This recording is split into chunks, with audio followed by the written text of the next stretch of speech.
Alors aujourd'hui, on va parler du Blair Witch Project. Donc le Blair Witch Project, c'est un film qui est sorti dans les années 90, plutôt vers fin années 90, qui mêle très bien justement found footage et paranormal activité justement, des activités paranormales. C'est un peu ce film qui a établi sur vraiment la longue durée ce style cinématographique, ce sous-genre du film d'horreur. Ce genre n'a pas été utilisé que forcément pour l'horreur, on va dire, dans ce thème-là. Il a été utilisé souvent pour faire de faux documentaires plutôt. Mais c'est vrai qu'il a été consacré dans le genre de l'horreur.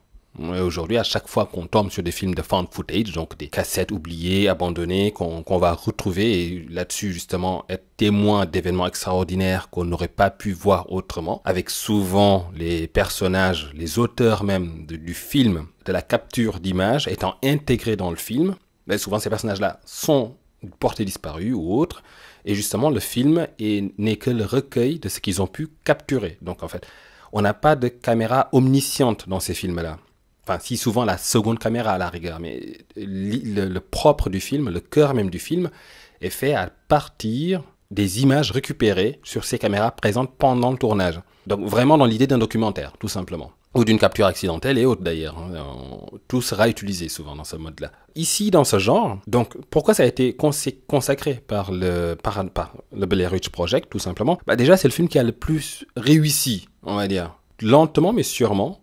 C'est devenu, il me semble, le film le plus rentable, le film indépendant le plus rentable de l'histoire. Le Blair Witch Project, c'est vraiment très peu de moyens. C'est un casting très ténu, c'est 3 personnes avant tout qui jouent. Ça se passe dans la forêt, il y a très peu de moyens mis en place dans ce film. Et finalement, ce film est encore aujourd'hui une légende. Ce film continue à rapporter. Il y a tout un merchandising autour, que ce soit les livres, que ce soit les jeux vidéo, etc., etc. Et ce film a inspiré toute une vague, justement, de films d'horreur basés sur l'exercice de found footage. Donc c'est pour ça, d'ailleurs, que c'est un de mes films préférés dans ce thème-là. Il est assez réussi. Alors, il va falloir comprendre que, justement, le peu de travail qui a été fait dans le film, pourquoi le film a eu un tel succès, justement, c'est qu'il y a un gros travail en amont, mais aussi, il y a eu un gros travail de communication, avant tout. Les auteurs du film sont vraiment sortis de leurs moyens pour essayer de créer un buzz, de rendre le film viral avant même. On n'avait pas encore tout à fait ces moyens-là aujourd'hui, ces méthodes aujourd'hui qui permettent de rendre un phénomène très rapidement viral donc en passant par Internet, les réseaux sociaux, etc., etc. Ils ont fait ça un peu à l'ancienne. Ils ont, par exemple, dans un des festivals où le film était présenté, ils ont distribué des flyers disant qu'effectivement, que les 3 personnes vues dans le film, sont bel et bien portées disparues. Vu qu'à la fin du film, ces personnes disparaissent. Donc ces 3 personnes étant portées disparues, si vous trouvez des informations sur elles, n'hésitez pas à nous contacter, à contacter la police, etc. Ils avaient fait un faux site à l'époque, avec des témoignages, des comédiens jouant, des policiers faisant de faux rapports de police. Tout était fait pour faire croire réellement que ce qui était dit dans le film était réellement arrivé. Donc ils ont voulu pousser à l'extrême ce réalisme. Et ce travail de réalisme, donc avec des faux documentaires, de faux procès, etc., une fausse légende, tout cela, on va pouvoir le retrouver aujourd'hui sur des wikis où une communauté de fans va s'amuser justement à recueillir tous ces éléments-là pour essayer de construire le lore, en fait, du Blair Witch Project. Et donc on peut par exemple commencer à parler de ce lore-là pour bien établir sur quoi s'appuie le film, tout simplement. Alors le Blair Witch Project, pour faire simple, bien sûr, ça se passe à Blair. Alors, la ville de Blair n'existe plus. Elle est devenue la ville de Burkittsville. Alors, ce qui s'est passé, donc on remonte là, on est en 1700. Donc, dans la ville de Blair, il y a une sorcière du nom de Delie Kedward qui va être expulsée de la ville, qui va être bannie. Enfin, pire que bannie, qui va être punie, qui va être exécutée en fait. Donc, ce sont des enfants qui l'accusent de sorcellerie. Donc, les adultes, ni une ni deux, on va s'en occuper. Donc, ce qu'ils font, c'est qu'on est en plein hiver, ils prennent la sorcière, enfin la présumée sorcière. Alors, il se trouve que c'en est une, vu ce qu'elle fait après. Mais sur le début du film, on n'est pas sûr. On en parlera peut-être un jour si on a l'occasion, mais on a le film justement Jane Doe, qui s'inspire beaucoup des procès de Salem, où plein de jeunes filles ont été exécutées sous prétexte que c'était des sorcières. Et justement, une de ces jeunes filles devient une sorcière à partir justement des exactions, enfin des tortures et autres qu'elle a subi. Donc ce qui en a fait réellement une sorcière, à travers sa haine, à travers son désir de vengeance envers cette communauté qu'il a injustement punie, elle devient une sorcière. Voilà comment ça s'est passé. Dans le cas de Delie Kedward, tout porte à croire que c'en est une. Littéralement. On n'a pas vraiment de preuves, mais elle est avancée comme étant une sorcière dès le départ, donc déjà très résistante, sa vengeance s'exécute assez rapidement. On n'a il est laissé peu de doute quant à sa véritable nature. Il est très probable que c'était déjà une sorcière, en fait. Donc la ville se dit, on va l'exécuter, nu une, nu deux. Donc Ellie Kedward est amenée en forêt, donc en pleine neige, on est en plein hiver. Elle est attachée, du coup, on attache ses membres sur un arbre, je crois, et on la laisse là pour mourir de froid. Quand les villageois reviennent le lendemain, il se trouve qu'elle est toujours vivante. Donc là, c'est surtout les jeunes, je crois, qui s'acharnent sur elle. Donc ils prennent des couteaux, ils la découpent, ils la coupent, ils la lacèrent. Alors c'est très intéressant. Tout ce qui va être dit là, tout ce qui va lui arriver à cette sorcière, va finalement être répercuté, va finalement arriver à d'innocentes victimes par la suite. En fait. Comme si elle appliquait exactement le traitement qu'on lui a fait subir, tout simplement. Donc dans un premier temps, ils l'ont attachée, donc ça reviendra. Plus tard, ils l'ont attachée, ils vont la lacérer, ça pareil, on va le revoir plus tard. Ils vont lui jeter des cailloux, ça aussi, ça reviendra plus tard, les cailloux vont avoir leur importance dans l'histoire. Et bien sûr, quand ils en ont fini avec elle, une fois qu'ils l'ont découpée, qu'ils l'ont frappée, qu'ils l'ont caillassée, qu'ils l'ont laissé presque mourir de froid, ils vont tout simplement la pendre. Donc ils vont la pendre, alors ils vont pas la pendre n'importe comment, bien sûr. C'est vraiment des villageois très sadiques. Alors je veux bien que c'est une sorcière, on ne sait pas ce qu'elle a fait, donc peut-être qu'elle mérite au moins un châtiment. Elle mérite un châtiment corporel. Elle mérite peut-être de mourir, on ne sait pas ce qu'elle a fait. Il n'est pas dit qu'elle a tué qui que ce soit. Hein. Elle est juste soupçonnée de s'adonner à la sorcellerie, tout simplement. On n'a pas dit qu'elle a tué qui que ce soit, etc. Donc voilà, on ne sait pas vraiment ce qu'elle a fait de mal, en fait. Mais les villageois vont vraiment se dépasser en termes d'imagination pour la torturer, pour la tuer aussi. Donc ils vont finir par la pendre, mais ils vont pas tout simplement la pendre, ils vont la pendre et attacher du coup des rochers, enfin des lourdes pierres sur ses membres, pour du coup vraiment l'étirer, hein, pour être sûr que là vraiment... Donc en plus ça va l'étirer, du coup ça va lui donner ses membres longs et grêles. Ils vont donc l'étirer, elle va être horriblement étirée, allongée, ce qui va justement définir le physique, l'apparence de la sorcière de Blair Witch, justement. C'est redondant de dire ça, la sorcière de Blair. Du coup c'est la Blair Witch, tout simplement. Donc une fois qu'ils ont fait tout ça, ils se sont barrés, donc ils l'ont abandonné là dans les bois, pendu. Alors c'est pareil, cette pendaison, on va la revoir. Tous ces petits éléments-là vont être repris dans le film. Donc le film est parsemé de petits indices. Alors c'est dans l'autre sens bien sûr que ça s'est fait. Hein. Le film est parsemé de petits indices qui ont été utilisés, qui ont été repris pour créer le lore de la sorcière de Blair. Donc tous ces éléments-là qui sont plantés là dans le décor vont revenir dans le film. Mais bien sûr c'est le film qui précède. Donc elle est pendue, elle est allongée, étirée, la gravité fait son effet bien entendu, et elle meurt. Physiquement, elle meurt. En tout cas, on ne retrouve plus la sorcière. Mais par contre, ce qui va se passer, quelque chose a survécu, bien entendu, de la sorcière. Et dès le lendemain, de toute façon, tous ceux qui ont, déjà les enfants qui l'ont dénoncé, ainsi que tous ceux qui l'ont malmené, qui l'ont torturé, qui l'ont tué, en fait, disparaissent. Donc la ville panique, les gens fuient la ville et se promettent de ne plus jamais parler d'Ellie Kedward, la sorcière du coup de Blair. Donc ce qui va se passer, c'est que bien plus tard, la ville va être redécouverte par d'autres gens, des gens peut-être qui ne sont absolument pas au courant de l'histoire, et qui vont la renommer Burkittsville. Alors il va quand même se passer des choses cheloues dans Burkittsville, des choses très louches. Il y a une fille qui déjà va être, donc je ne sais pas si c'est à l'occasion d'une fête de village ou autre, elle s'éloigne un peu, elle part dans la forêt. Alors les enfants sont très bizarres dans ce film, ils font vraiment des choses assez bizarres. Dans ce mythe en tout cas, donc cette gamine s'aventure toute seule loin dans la forêt, elle a 8 ans je crois, donc il y a une main blanche qui sort de l'eau, qui l'attrape, qui l'attire dans l'eau, qui la noie. Et la légende voudrait que ce soit la sorcière, justement, qui serait de retour. D'ailleurs, quelque temps après cela, l'eau de la rivière va être remplie de petites brindilles huileuses, je crois, qui vont empoisonner l'eau, et un homme ainsi que quelques animaux vont boire de cette eau et en mourir. Mais ça dure que 13 jours. 13 jours, bien sûr, symbolique. Hein. Quelque temps plus tard, une autre gamine, cette fois-ci du nom de Robin, va elle aussi s'aventurer dans la forêt. Elle va tomber sur une vieille dame qui a l'air gentille et qui va lui dire « Suis-moi ma petite, suis-moi ». Et la gamine va dire « Bah oui, je vais te suivre ». Donc voilà, les enfants dans ces mythologies sont pires que les enfants de Paranormal Activity, hein, vraiment. Donc cette gamine Robin va suivre la vieille dame. Bien sûr, vous l'aurez compris, c'est la sorcière. Elle va la suivre justement dans une petite maison abandonnée. Elle va la descendre dans la cave et va lui dire « Attends-moi là, je reviens ». Et la gamine attend. Et la nuit tombe. Donc jusqu'au bout, hein, vraiment. Hein. Donc la gamine est là, elle attend. Et la sorcière part. Alors on ne sait pas pourquoi la sorcière part en fait. Alors c'est expliqué que d'une certaine manière, l'enfant qui est parti longtemps, qui s'est enfoncé très loin dans la forêt, sa grand-mère, en fait la grand-mère de Robin, du coup s'est inquiétée, a appelé la police a lancé donc une opération de recherche et des gens sont allés la chercher dans la forêt. Donc la sorcière, au courant de ça, a laissé Robin dans la maison pour aller s'occuper de la police en train de chercher la gamine dans la forêt, pour aller s'occuper d'eux, pour ensuite pouvoir revenir tuer la gamine. Pourquoi elle fait ça? Aucune idée. D'où lui vient cette puissance soudaine? Aucune idée non plus. Si elle est capable de faire ça, vraiment, on comprend moins ce désir voilà, de tromper l'enfant en se faisant passer pour une gentille grand-mère et l'amener ainsi la conduire dans la forêt pour ensuite s'occuper d'elle, ça n'a pas de sens en fait. Parce que ce qu'elle fait du coup aux policiers en pleine recherche justement, c'est qu'elle leur tombe dessus, elle les démembre en fait, hein, littéralement. Elle les démembre, elle les éviscère. Elle les attache autour d'un rocher. Cette histoire reviendra dans le film. Elle les attache autour d'un rocher, repart chercher la gamine dans la petite maison, trouve que la gamine a disparu, folle de colère, elle revient, chope les policiers en question, les corps des hommes, là, je crois que c'était une dizaine d'hommes à peu près, donc éventrés, attachés les uns aux autres, ce qui rappelle aussi comment elle a été attachée justement autour d'un arbre pour mourir, tout simplement, abandonnée là pour mourir. Donc elle s'empare de ses corps, disparaît avec, mais avant qu'elle s'en empare, en fait, des hommes ont pu voir cette scène et en témoigneront justement dans le film Blair Witch. Ils témoigneront du coup d'un cercle de corps d'hommes attachés les uns aux autres, autour d'une pierre par contre, je crois, et justement éviscérés, éventrés. Donc c'est Blair Witch, c'est la sorcière. Donc elle revient les chercher, repart avec les corps, folle furieuse. La gamine, elle Robin, retourne chez elle, arrive à sortir vivante de la maison. En fait, elle passe par une petite fenêtre, je crois.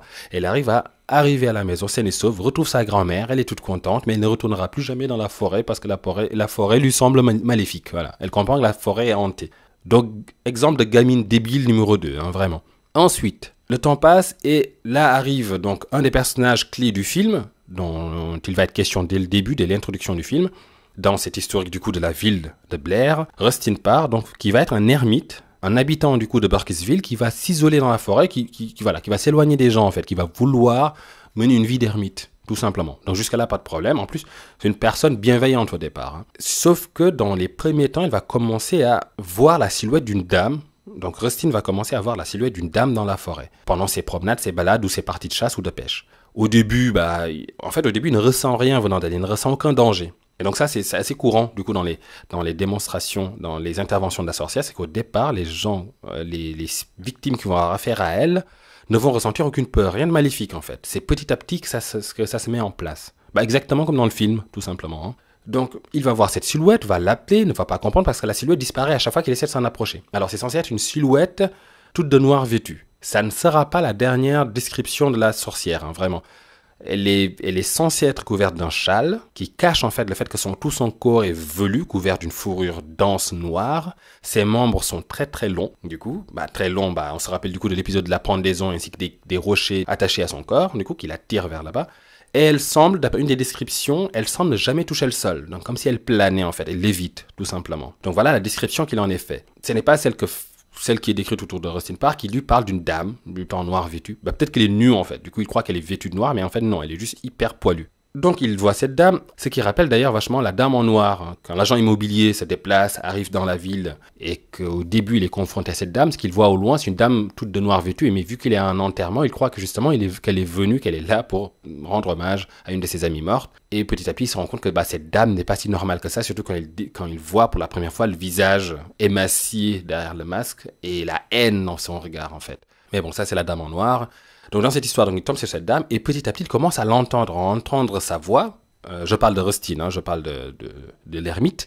Il commence à entendre la voix de la dame et petit à petit il lui parle dans des langages inconnus. Donc elle commence à le posséder en fait, tout simplement, en parlant en langage qu'il ne comprend pas, mais petit à petit qu'il comprend. Donc il est amené à faire des choses de plus en plus bizarres, dormir dans le cellier, il devient somnambule, il ne dort plus. Petit à petit, il commence même à l'entendre de jour. Ce qui veut dire vraiment que l'emprise commence à être totale. Donc ce qui rappelle Paranormal Activity d'ailleurs. Donc effectivement, quand l'emprise devient totale, les activités paranormales se manifestent même de jour. Ça n'est plus du coup que la nuit. Et là, ça y est. Donc là, Rustin est possédé. Et une des premières directives que lui donne la sorcière, c'est justement d'aller dans la ville, donc de Burkittsville, et d'enlever le premier groupe d'enfants sur lequel il tombe.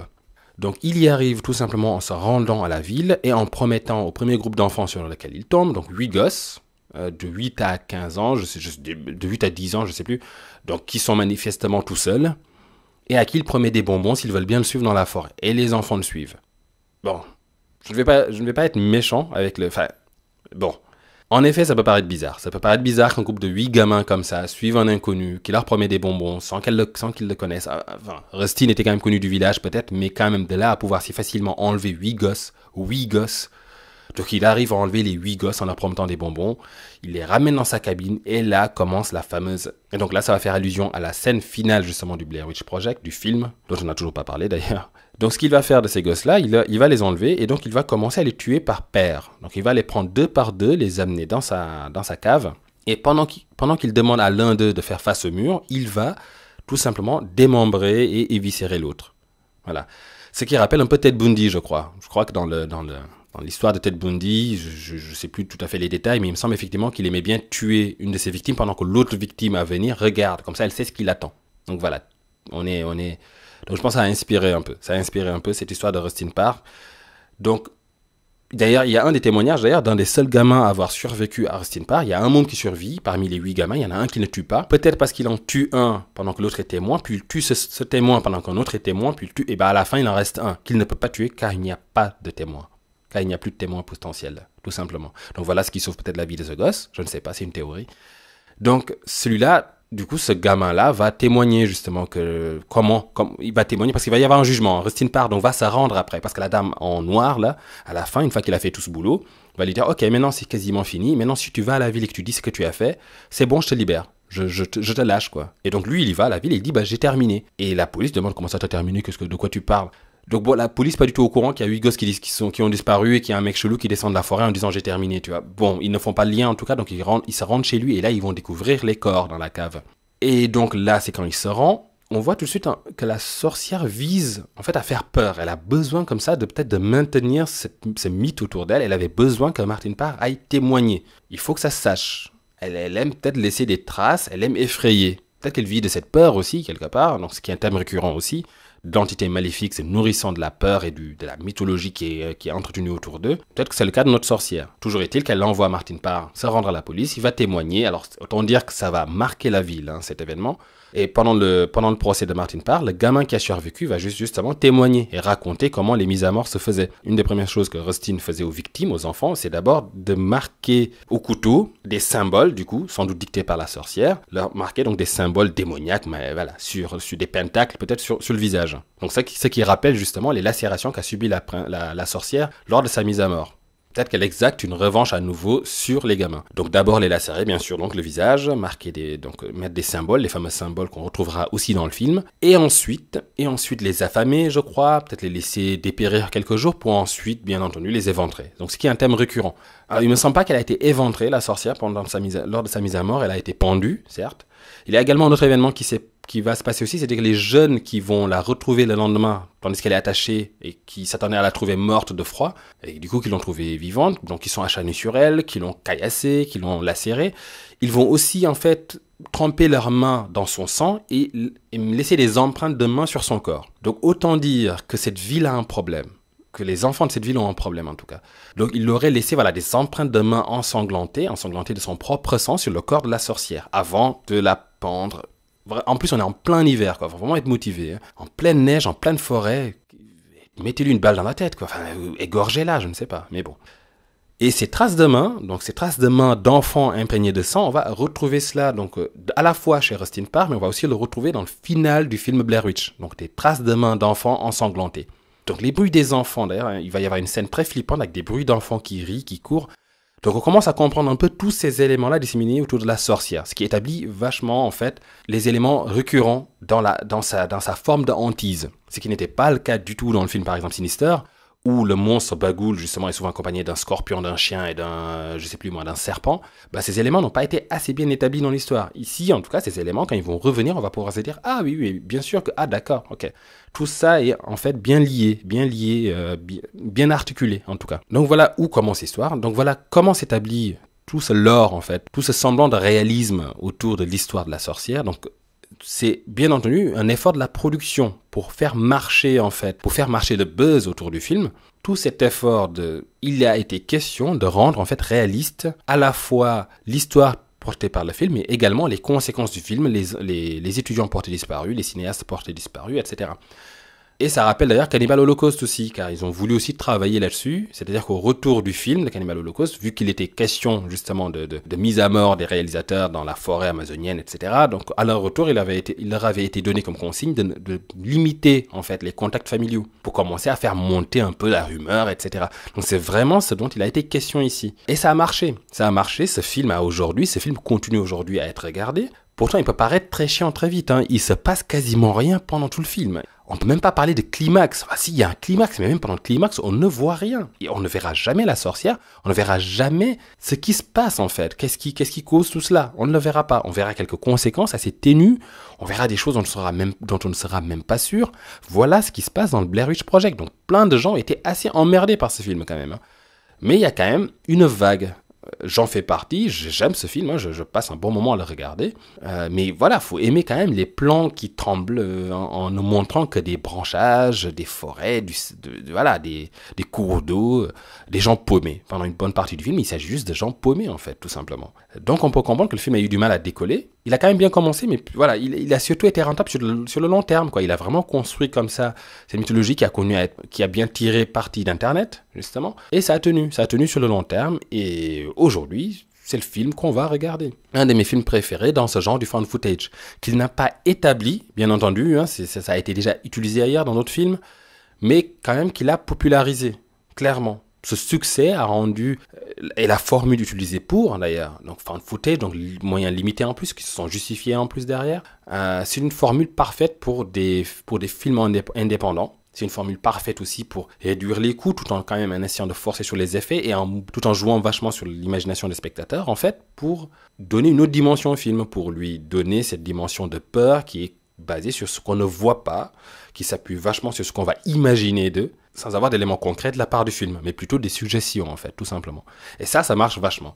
Alors, bien entendu, ce film doit se voir vraiment sur grand écran, au moins en projection. Il marche très très mal, hein, sur petit écran. Il marche vraiment très mal là-dessus. Il faut vraiment être plongé dedans, il faut être plongé dans cet univers-là. Pour être imprégné du sentiment de perdition, justement, de la perte de repères chez les personnages principaux. Pour cela, ça marche mieux sur grand écran. Sur un petit écran, on se fait assez rapidement chier. Et effectivement, le film, à ce moment-là, pourrait tenir plutôt sur un court-métrage, sur du 30 minutes, 40 minutes. Hein. On a vraiment tout compris. Hein. Donc voilà, c'est parti. Donc dans ce contexte-là, ce qui va se passer, c'est que des jeunes étudiants en cinéma vont sortir d'université et vont vouloir faire un film sur les mythologies du Maryland. Donc Burkittsville se trouve justement dans le Maryland. Donc ils vont vouloir faire un petit reportage là-dessus. Et bien entendu, la ville de Burkittsville va les intéresser, vu qu'il y a une longue histoire de sorcières, notamment de la sorcière de Blair Witch, qui est très prégnante et dont on parle encore aujourd'hui. Donc voilà, 3 étudiants vont s'en... Donc ça, c'est le pitch du film. 3 étudiants. Heather, qui va être la réalisatrice un peu, la porteuse du projet. Joshua, qui va être son caméraman. Et Michael, qui va être le preneur de son. Ils sont étudiants, en même temps, ils ont des jobs, etc. Voilà, c'est des jeunes, quoi. C'est des jeunes étudiants. C'est des jeunes branleurs. Donc ces jeunes branleurs vont se rendre dans la ville de Burkittsville, et commencer à mener ce reportage sur la sorcière, du Blair Witch. Sur la Blair Witch, sur la sorcière de Blair. Et bien sûr, ils vont aller en forêt pour approfondir leur reportage, et là, les choses vont commencer à déconner. Voilà un peu le pitch de départ du film. Alors, il faut savoir que ils ont réellement, ces jeunes ont été réellement mis dans cette situation-là. C'est-à-dire que les réalisateurs du film Blair Witch Project leur ont donné très peu d'indications sur ce qui va se passer. Vraiment, très peu. Pour laisser une grosse partie du scénario, pour laisser une grosse partie du film à leur improvisation, en fait. Donc, ils ont improvisé les dialogues, on les met dans une situation, ils recevaient quand même des consignes de mise en situation, des lieux où les choses vont se passer, etc. Mais très rapidement, tout le reste, les dialogues, les réactions, etc., vont être mis en place par les comédiens. Ils vont improviser tout simplement, quoi. Et en plus, ils sont vraiment dans une situation un peu extrême. Parce que les réalisateurs du film se sont inspirés, en fait, d'un exercice militaire où, en fait, un homme est pris en chasse pendant 3 jours dans la forêt. Donc ils les ont un peu laissés dans cette forêt, ils ont fait des bruits et autres, ils les ont un peu harcelés, les empêchant de dormir, ne leur laissant pas de nourriture non plus. Donc vraiment, encore une fois, une situation très difficile à reproduire aujourd'hui, je pense quand même. Enfin, il y a vraiment un procès qui attend derrière, quoi. Donc voilà dans quelle situation on les a mis, et donc dans cette fatigue, dans ce qui va rendre peut-être le film un peu plus réaliste, en fait, ce qui va rendre les réactions des personnages peut-être un peu plus genuines, un peu plus réellement motivées par un sentiment de fatigue et de malaise, en fait, de gêne. En fait, ils sont complètement paumés. Vraiment, le film le juge là-dessus. Donc, ils sont censés jouer un rôle où ils sont paumés dans la forêt, mais réellement, ils sont aussi paumés, en fait. Ils ne savent pas quelles sont les consignes, qu'est-ce qu'il faut faire, qu'est-ce qu'il va suivre, etc. Ils ont quelques informations, mais c'est très limité, encore une fois. Donc, cette mise en situation est quand même très intéressante dès le départ. Je ne dirais pas que c'est du jamais vu, mais clairement, c'est osé, fallait le faire. Donc le script est très court, les indications étaient très courtes, et tout le reste du film, c'est du remplissage de la part de ces 3 étudiants-là. Et à la fin, ils rendront 20 heures de film, 20 d'images, qui vont être montées pour donner ensuite ce film d'à peu près 2 heures. Enfin, à peine, 1h30. Voilà le contexte du film.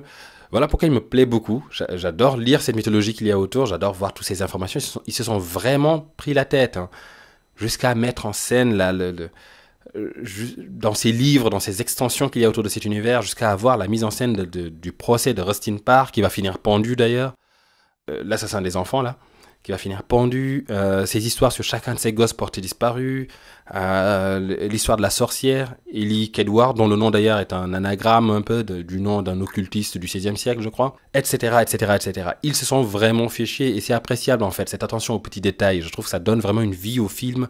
Et pour les nerds un peu de ce genre de choses, bah c'est vraiment sympa, c'est vraiment intéressant aller chercher ces petits détails-là, essayer d'agrandir.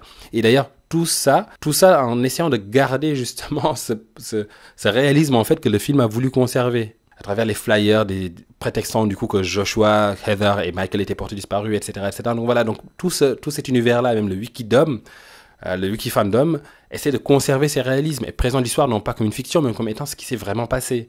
Et tout ce qui se passe autour aussi se prétend comme étant vraiment réel. Donc voilà vraiment pourquoi je trouve que ce film a une attention particulière à ce qu'il est, à l'univers qu'il a voulu créer, et a réussi à assembler une communauté autour de cela. Et ça quand même, c'est appréciable, littéralement.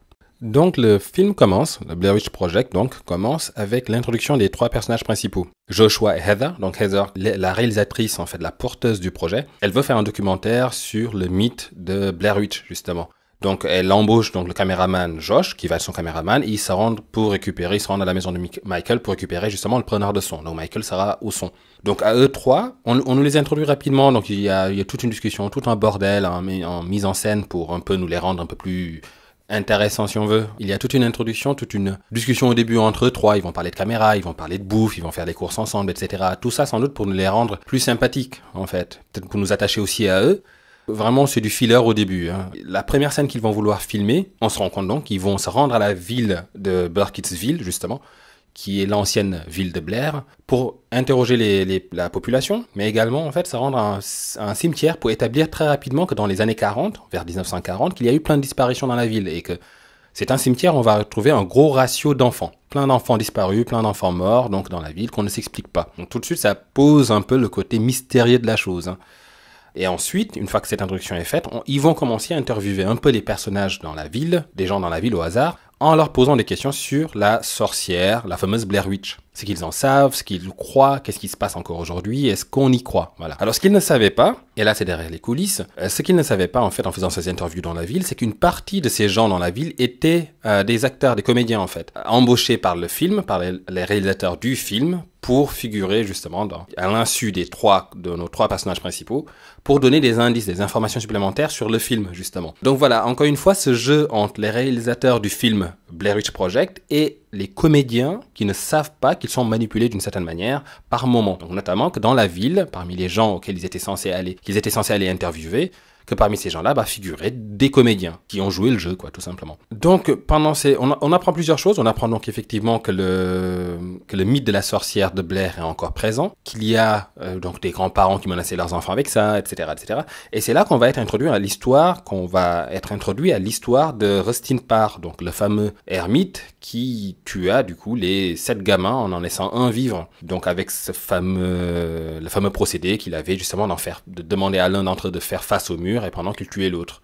C'est lui donc qui s'était rendu à la ville en disant ça y est, j'ai fini, la dame en noir m'a demandé de le faire. On est non seulement introduit à ce personnage, mais également on est introduit au personnage de Mary Brown, qui est une des dernières ermites de la ville à vivre proche de la forêt. Donc elle est un peu isolée. Et au fil des interviews, on leur parle justement de cette Mary Brown qu'il faut aller voir. Alors on se rend compte déjà d'une chose, on se rend compte que Heather, qui est censée du coup être la réalisatrice dans ce documentaire, est absolument horrible, quoi. Vraiment, elle passe son temps à poser tout le temps la même question, elle coupe les gens qu'elle interviewe, tout le temps en leur demandant « Vraiment ? Vraiment ? Ah bon, vraiment ? Oui, ma grand-mère m'en parlait quand j'étais petit. Vraiment ? Oui, donc la sorcière de Blair Witch, que si on n'était pas sage, vraiment ? Qu'elle venait nous prendre au lit si jamais on n'était pas sage, qu'on n'allait pas se coucher. Vraiment ? C'est sa seule méthode d'interview. C'est vraiment, mais comme elle coupe les gens tout le temps. Et justement, quand ils vont aller à la rencontre de Mary Brown, ils vont se rendre dans une vieille maison qui est un peu isolée du reste de la ville, où vit justement cette femme, Mary Brown, qu'on leur décrit comme étant un peu folle. Donc quand ils arrivent, déjà, en fait, la porte d'entrée de Mary Brown, c'est des ficelles, des bouts de bois, de brindilles attachés les uns aux autres pour faire une sorte d'entrée, de porte. Donc ils savent même pas comment la tenir pour l'ouvrir, voilà. Ils établissent cela. Ce petit détail va avoir son importance plus tard. Ils entrent dans la maison et donc ils rencontrent cette femme qui est habillée, qui est couverte de partout. Elle a vraiment une grande robe, un vêtement un peu ample qui couvre vraiment tout son corps. Et elle leur décrit effectivement qu'elle a rencontré dans sa jeunesse la sorcière, donc la fameuse Blair Witch. Donc elle était avec son père qui s'était parti pour pêcher et que là elle s'est allongée dans les feuilles pour dormir un peu et tout d'un coup elle a senti une présence à côté d'elle, une présence flippante quoi. Elle a senti ses cheveux s'hérisser. Et là, elle s'est levée, et là, elle a vu une dame, une grande dame, en fait, couverte d'un châle en laine, et toute couverte aussi d'une sorte de fourrure noire et drue, un peu comme une fourrure de cheval, mais sur tout son corps. Et là, elle n'a pas parlé, elle a juste regardé, et là, elle a ouvert donc son châle, qui couvrait un peu son corps, elle l'a ouvert comme ça pour lui montrer que tout le reste de son corps était aussi noir et couvert de fourrure aussi. Donc Blair Witch, l'exhibitionniste, quoi, un peu. Mais qu'elle n'a rien dit. Et là, il y a Heather qui ne la laisse pas parler, mais c'est horrible, quoi, qui dit vraiment, vraiment. Et elle ressemblait à quoi? Et ses jambes étaient comment? Et son visage était comment? Enfin, vraiment, l'interview, elle est très mal menée. Donc ça interrompt vachement l'effet de Mary Brown, qui est aussi un peu vieille et creepy, justement, qui fait un peu flipper, qui témoigne de cela, comme étant un incident arrivé dans sa jeunesse. Et donc, c'est qui établit deux choses, déjà. Donc, ce qui établit un peu la morphologie, du coup, de la sorcière pour nous. Donc, une dame assez allongée, assez grande, des membres très élancés, un peu recourbés sur elle-même, moitié humaine, moitié bête, couverte d'un châle avec des poils noirs couvrant tout le corps, quoi. Nous, on sait maintenant que chacun de ces éléments-là est un peu expliqué dans la chose, dans la mythologie un peu de Blair Witch. Ce qui va être intéressant ici, c'est qu'un des éléments récurrents dans les manifestations de la sorcière, ce sont justement des petits lots, des petites brindilles, des petits fagots de brindilles, ficelée qu'elle va parsemer par-ci par-là souvent, et voilà, ça annonce en fait l'arrivée de la sorcière. Une des théories justement du net voudrait que Mary Brown soit la sorcière depuis le début, qu'elle était là depuis le début en fait, et que quand ces jeunes sont venus l'interviewer, elle les a indiqués justement sur cette piste, elle les a un peu lancés sur la piste du allez-y, allez chercher la sorcière, c'est elle qui leur parle justement des amas de cailloux là dont on va parler tout à l'heure. Elle les met sur la piste, en fait, finalement, pour les mener à leur perte. Et que c'était elle, en fait, et que l'élément indicateur de cela serait... Enfin, qu'il y a deux éléments qui la trahissent. Cette porte d'entrée, de brindilles et de lianes, un peu le signe, donc, comme j'ai dit tout à l'heure, la signature un peu de la sorcière, mais aussi ces vêtements qu'elle porte, qui cachent son corps, d'ailleurs. Et ces vêtements trop amples pour son corps, d'ailleurs. Donc, ils cachent ce qu'elle a en dessous. Donc, sans doute des poils longs, noirs. D'autant plus qu'il est peu probable qu'elle ait survécu, qu'elle soit la seule à avoir survécu à une rencontre avec la sorcière. Quand on sait ce qui était arrivé à l'équipe de recherche, là, qui était partie rechercher la petite Robin, là, qui s'était perdue, et qui ont été retrouvés attachés les uns aux autres, complètement démembrés, tout cela. Donc, qu'elle ait survécu est déjà très bizarre, mais en plus, donc, de deux choses d'une. Soit elle a survécu, mais en fait, tout simplement parce que c'est la sorcière, depuis le départ, et qu'elle a trompé les trois jeunes, là, pour les envoyer à leur mort. Soit qu'elle est comme Robin Parr, en fait, qu'elle a rencontré la sorcière, que la sorcière la possède et qu'elle a joué ce jeu, qu'elle les a envoyés aussi à leur perte, mais en répondant un peu aux directives de la sorcière, qui attend de ses possédés, de ses familiers, c'est pas des familiers, mais les gens qu'elle possède, elle attend de leur part, en fait, un sacrifice ritualistique, en fait. Donc là, elle aurait envoyé ces trois jeunes à leur mort, tout comme Robin Parr avait tué des gamins pour se débarrasser enfin de la sorcière. Donc voilà, c'est une théorie assez intéressante, hein, c'est vrai, assez drôle. Elle est tenue par le net. Le 2 ne l'a pas du tout récupéré. Il ne reprend pas ses théories du tout. Il part vraiment sur autre chose. Mais j'aime bien ces théories, effectivement, parce qu'elles ressemblent beaucoup au film. C'est-à-dire que les indices sont là. Il faut juste les saisir. Mais rien n'est souligné à mort. Rien n'est sursouligné. Tout est suggéré, en fait, tout simplement. Et d'ailleurs, j'arrête pas de les appeler des étudiants au cinéma, mais c'est un peu ce qu'ils sont aussi, quand même. Donc quand Heather et Josh et Michael vont partir de là, on va tout de suite voir en fait cet aspect du coup qu'on va trouver détestable chez ces personnages-là, un peu ces jeunes-là, que c'est des jeunes cons en fait, vraiment.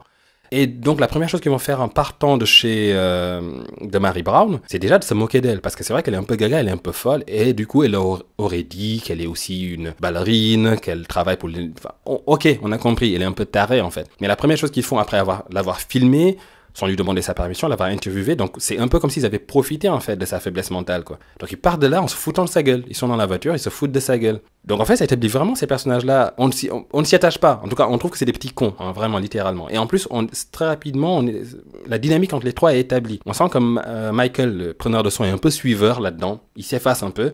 C'est vraiment les deux personnages principaux, il s'efface, enfin, vers la fin, quand il va paniquer, il va être un peu plus présent dans l'histoire. Mais clairement, au début, l'histoire se déroule vraiment, la dynamique, c'est entre Josh et Heather, du coup. Heather est entêtée, c'est elle qui porte le projet, elle veut ci, elle veut ça, elle donne les ordres, c'est la réalisatrice, quoi. Et Josh, le caméraman, suit, d'accord, donne son avis un peu. On sent que le film se repose vraiment sur les deux au départ. D'ailleurs, il se gourre sur la caméra, il ne sait pas vraiment l'utiliser. Alors d'après, encore une fois, tout ce qui est dit autour du film, tout cela, on les aurait embauchés. Donc Heather, elle, pour créer son personnage, s'est inspirée d'un... Parce qu'à l'époque, quand ils ont été embauchés pour faire ce film, ils étaient jeunes, ils débutaient vraiment dans le cinéma. Donc Heather, pour faire ce rôle, quand elle a su ce qu'elle devait faire comme rôle, elle s'est inspirée d'un réalisateur avec qui elle aurait travaillé avant, qui était comme ça, quoi, tout têtu, borné, qui sait ce qu'il veut, qui dirige les gens, et puis voilà, c'est comme ça que ça se passe, pas autrement, j'ai mon idée, c'est comme ça, j'ai ma vision, quoi. Voilà, c'est un peu ce qu'elle a voulu jouer, et c'est inspiré de ça. Josh, la seule raison pour laquelle il a été embauché, c'est parce qu'il savait filmer avec une caméra. C'est tout, en fait. Et d'ailleurs, il merde, en fait. Littéralement, quand il fait l'interview de Mary Brown, justement, on voit bien que ça floute, il a du mal à trouver son point, etc., à régler la focale, tout ça. Mais c'est la seule raison pour laquelle il a été pris dans ce film. C'est que le film, vu qu'ils n'avaient pas beaucoup de moyens pour faire le film, ils avaient besoin effectivement de comédiens, mais aussi de gens qui savaient filmer, vu que le film allait se baser sur les images recueillies par l'équipe envoyée filmer. Je ne sais pas si c'est clair ce que je viens de dire. Donc du coup, Josh, il l'emplit parce que voilà, au moins on aura dans l'équipe quelqu'un qui sait filmer. Donc on va récupérer des images pas trop dégueulasses en fait. Donc voilà ce qu'ils se sont dit. Et Michael, je sais pas grand chose de Michael, mais bon, c'est pas trop difficile de trouver un preneur de son. Et encore une fois, Michael n'est pas très présent dans l'histoire dès le départ. C'est un peu le fils à maman d'ailleurs qu'ils vont le chercher chez lui. Il dit au revoir maman, à bientôt. Donc voilà, c'est littéralement ça quoi. Donc au début, il suit. C'est vraiment le petit enfant sympa. Il suit au début, avant que les choses commencent à dégénérer bien sûr. Donc on est très rapidement amené à apprécier la dynamique de groupe en fait. On voit un peu que le groupe s'entend. Pour le moment tout va bien. Et cette dynamique de groupe en fait va fluctuer au fur des événements. Et vraiment le film est construit autour de cela. Et ça c'est assez bien fait. Faut quand même le reconnaître. Le film arrive à vraiment faire fonctionner les caractères, les individualités de chacun et à les faire évoluer suivant les événements qui vont arriver. Ces gens ne vont pas rester les mêmes tout du long du film. Et ça va être intéressant à voir. On ne va pas avoir des personnages absolument passifs ou dès le départ ancrés dans une posture, dans un caractère et continuer à camper dans cette posture-là tout du long du film, malgré ce qui risque d'arriver. Ce qu'on va souvent avoir dans d'autres films d'horreur un peu moins bien écrits. Donc là, ils vont évoluer. Heather, qui est l'entité du groupe, qui dirige les choses à sa façon, qui pose ses questions, très dirigiste donc, très à orienter en fait la marche des choses, très entêtée et très, très égoïste aussi, vraiment à penser qu'à son projet. Heather va changer aussi vers la fin. Elle va avoir une sorte de mea culpa vers la fin. Mike, qui était donc le preneur de son, qui est très effacé, va lui aussi petit à petit commencer à de plus en plus lui rentrer dedans, à rentrer dans Heather. Donc à un moment donné, vraiment, ils ont que des disputes entre deux. Jusqu'au moment où vers la fin, ce sera Josh autour de Josh de craquer. Et là, Mike retourne de veste et va s'allier à Heather pour essayer de tempérer un peu des choses.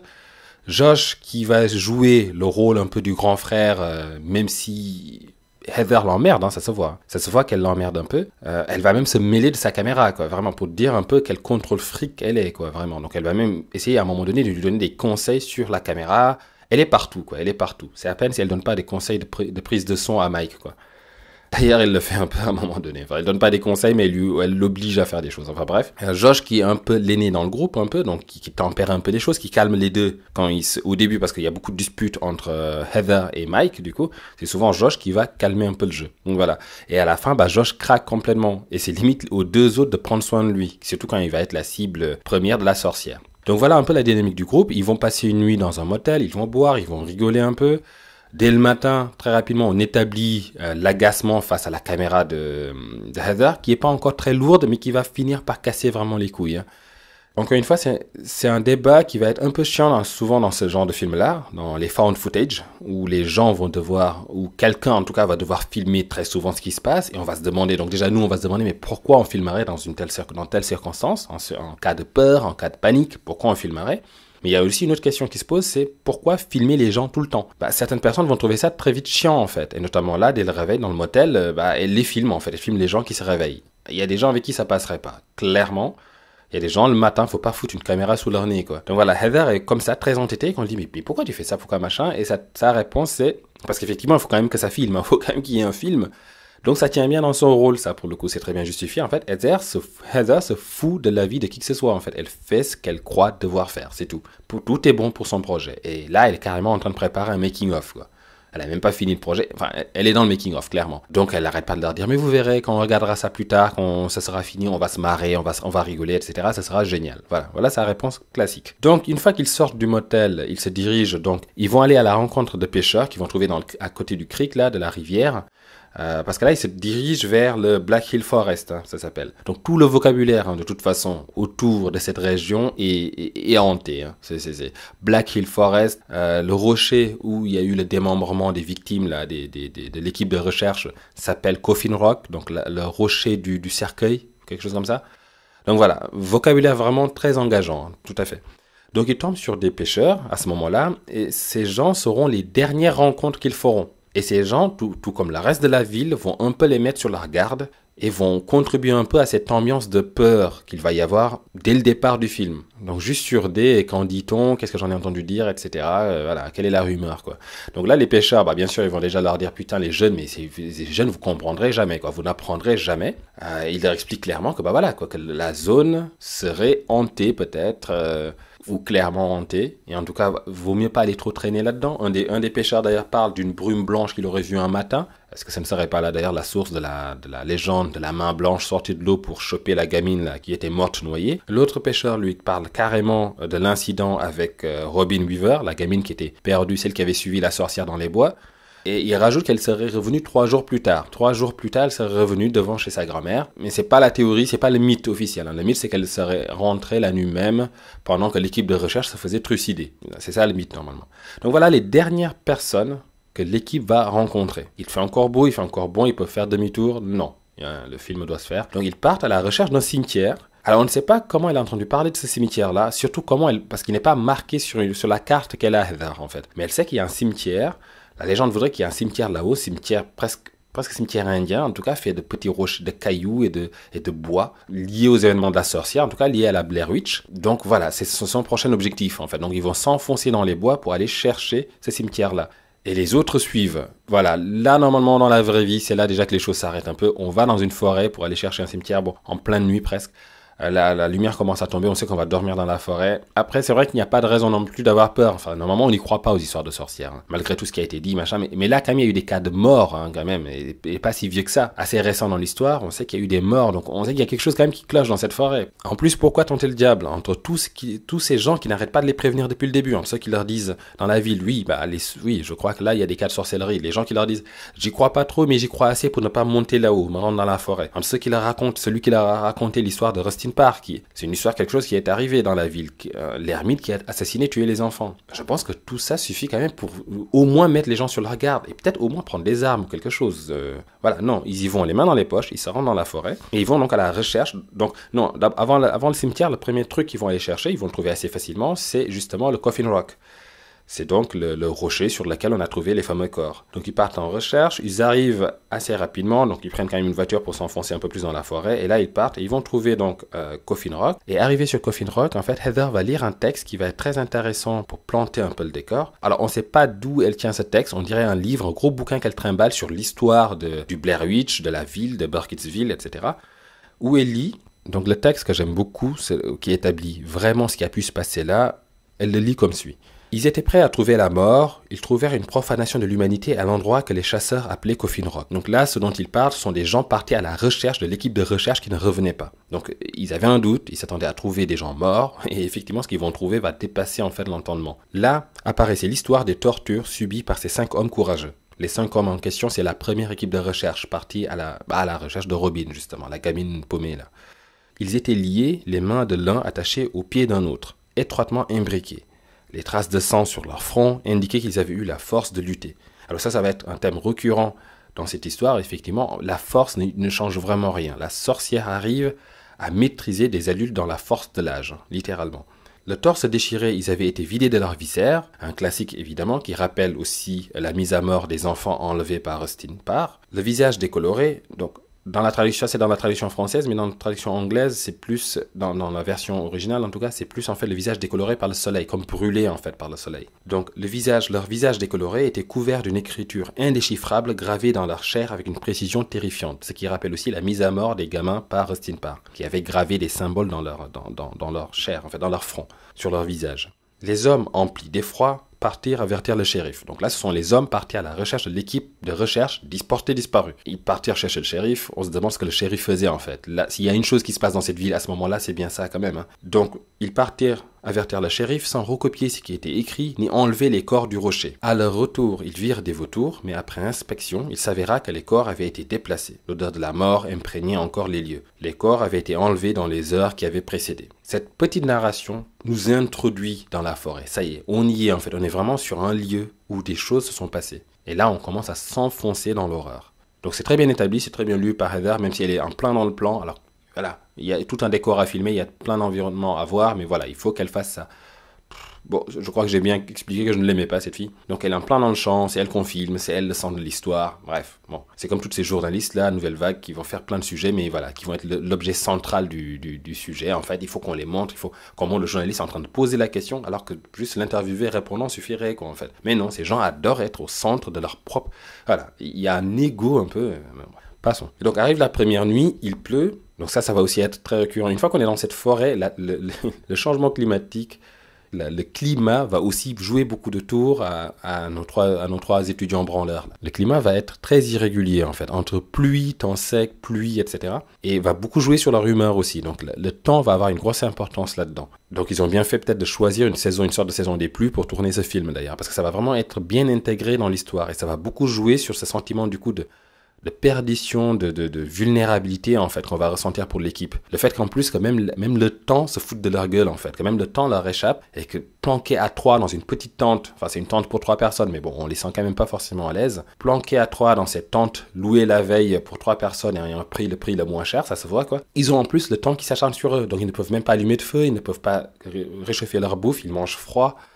On pousse à bout en fait le malheur en fait, cette misère qui s'abat sur eux, littéralement. Donc le temps va jouer et je trouve qu'il va être très bien intégré dans l'histoire. Donc première nuit, ils dorment, tout va bien, ça rigole même dans la tente, ça parle de prout et autres. Mais au réveil, ça y est, on a déjà les premiers signes que quelque chose ne va pas, c'est Josh qui en parle, qui parle du coup de bruits qu'il a entendu, de 2 bruits venant de 2 endroits distincts autour de la tente, dont l'un, donc il a un doute. L'un pourrait être en fait une chouette, tout simplement, peut-être, mais l'autre était clairement en sorte de caquetage de voix ou en sorte de jacassement. Alors, plus tard dans le film, on va entendre ce bruit qui reviendra assez souvent et on dirait effectivement plutôt des branches qu'on craque, sur lesquelles on marche peut-être, qu'on est en train de péter. Et vu qu'on sait que la sorcière adore faire des petits fagots de bois avec des branches justement, ce n'est pas bon signe. Mais bon, ça ne suffit pas à les alerter. Pour le moment, c'est juste des bruits bizarres dans la nuit. Tout le monde ne l'a pas entendu. Il n'y a que Josh qui les a entendus. Donc pour le moment, tout va bien. Les bruits ne sont pas encore assez forts. Donc ça, pareil. Le paranormal va arriver crescendo, littéralement. Hein. Donc ils vont consulter la carte ce jour-là et Heather les a un peu perdus. Parce que l'endroit qu'elle cherche n'est pas sur la carte, est hors carte ou je ne sais plus quoi. Donc maintenant, elle se redresse. Elle s'oriente comme elle veut. En tout cas, on ne sait pas trop ce qu'elle fout. Les autres sentent qu'ils sont perdus parce qu'ils marchent depuis trop longtemps. Heather reconnaît du coup, dans un lapsus, en fait, elle reconnaît que la veille, elle les avait un peu perdus, mais qu'aujourd'hui, non, elle ne les perdra pas, ce qu'elle avait nié la veille. Donc voilà, elle est insupportable. C'est-à-dire que même quand elle se paume, elle ne fait pas confiance à sa propre équipe pour au moins se concerter avec eux et dire « Ok, là, je suis un peu paumé les gars, qu'est-ce qu'on fait ?» Elle estime qu'elle doit tout le temps les diriger et que même si elle se paume, le leur dire ne ferait qu'elle les paniquer, donc non, elle doit le garder pour elle et mener sa route, en fait. Donc c'est vraiment le genre de leader insupportable, quoi, littéralement. Donc les autres suivent, en même temps ils sont aussi cons, enfin Mike ne sait pas lire une carte, Josh y arrive plus ou moins, mais Heather ne veut pas lui donner sa carte, parce qu'elle estime que vu que c'est elle qui l'a acheté, bah, que c'est sa carte quoi. Enfin, là elle le dit pas comme ça, mais plus tard dans le film elle le dira.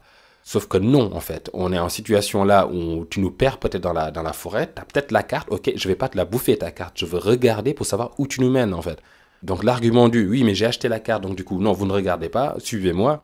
Je ne sais même pas pourquoi il se laisse faire. Mais bon, bref. Ils laissent faire, ils la suivent, et effectivement, ils cherchent en fait un sentier.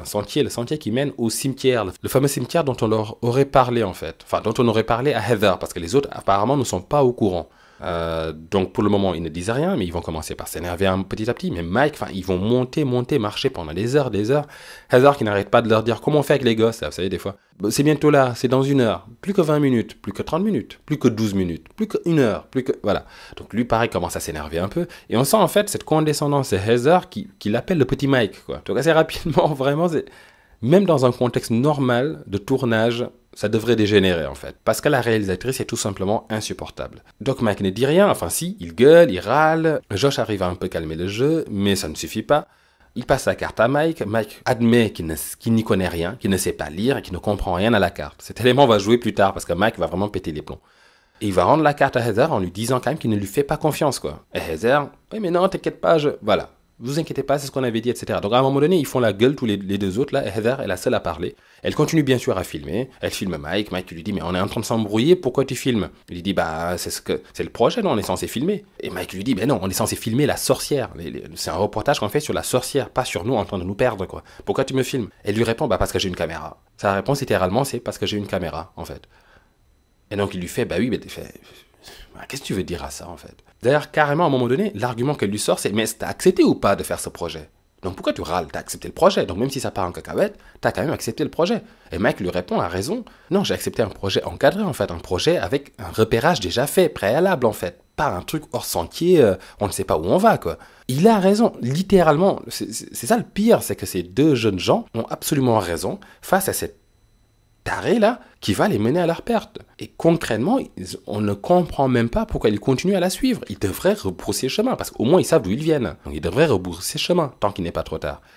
On dirait un peu The Ritual où des amis partent justement dans la forêt et il y en a un qui veut vraiment tracer sa route dans un chemin sauvage. Bah il y a pas de chemin d'ailleurs, à travers bois quoi. Et il y en a un qui commence à comprendre que là, ça ne va pas, quoi, que c'est pas bon, il veut rebrousser chemin. Mais non, les autres ne veulent pas, ils continuent à les suivre jusqu'au moment où ils sont dans la merde, du coup. Bah là, c'est pareil, quoi. Il y a un moment donné, tu t'arrêtes, tu dis, oh, les gars, vous savez quoi? Vous voulez continuer? Bah, vous y allez, moi, voilà. Ciao. Ciao, bambino, quoi. Directement. Mais ce n'est pas ce qu'ils font, bien sûr. Ils continuent. Ils ont du matos sur eux en plus. Donc, voilà. L'équipe est vraiment à 3. On ne peut pas se passer d'une seule personne. Donc, ils continuent. Mais clairement, on voit que la tension monte. La tension monte. Elle va redescendre. Finalement, c'est ce que la tension va souvent faire dans ce film. Elle va monter, redescendre un peu. Monter à nouveau, redescendre un peu. Monter plus haut encore, etc., etc. Crescendo, hein, vraiment. Donc là, ils vont arriver sur un pont en rondin qu'il va falloir traverser, justement, qui leur permet de passer par-dessus une rivière. Ça va être un des autres moments où ce pont va être important comme localisation géographique, justement, dans le film. Parce qu'on va y revenir à ce pont. Mais surtout, il va être important aussi pour illustrer à quel point Heather est une bitch, quoi. C'est-à-dire qu'ils vont traverser le pont, ils vont avoir beaucoup de mal. C'est vraiment juste un tronc de bois posé, hein, vraiment, littéralement. Un tronc d'arbre posé. Et ils vont le traverser, et quand Mike va le traverser, on va entendre un craquement et quelque chose qui tombe dans l'eau. Mais c'est hors caméra. Et la première question que Heather pose, ce n'est pas « ça va » ou « tu vas bien, qu'est-ce qui t'arrive ?» c'est « qu'est-ce que tu as fait tomber ?» Donc on voit vraiment quel est l'intérêt chez cette fille, en fait, ce qui l'intéresse vraiment. C'est insupportable. Donc là, ils vont finalement arriver dans le cimetière qu'ils cherchaient depuis le début, et là, on se rend compte que c'est effectivement le cimetière constitué de petits lots de cailloux comme ça, là, des petits tas de cailloux. Donc ce sont des cairns, ça s'appelle. Par-ci, par-là, il y en a même dans les arbres, quoi, des petits tas de cailloux dans les arbres.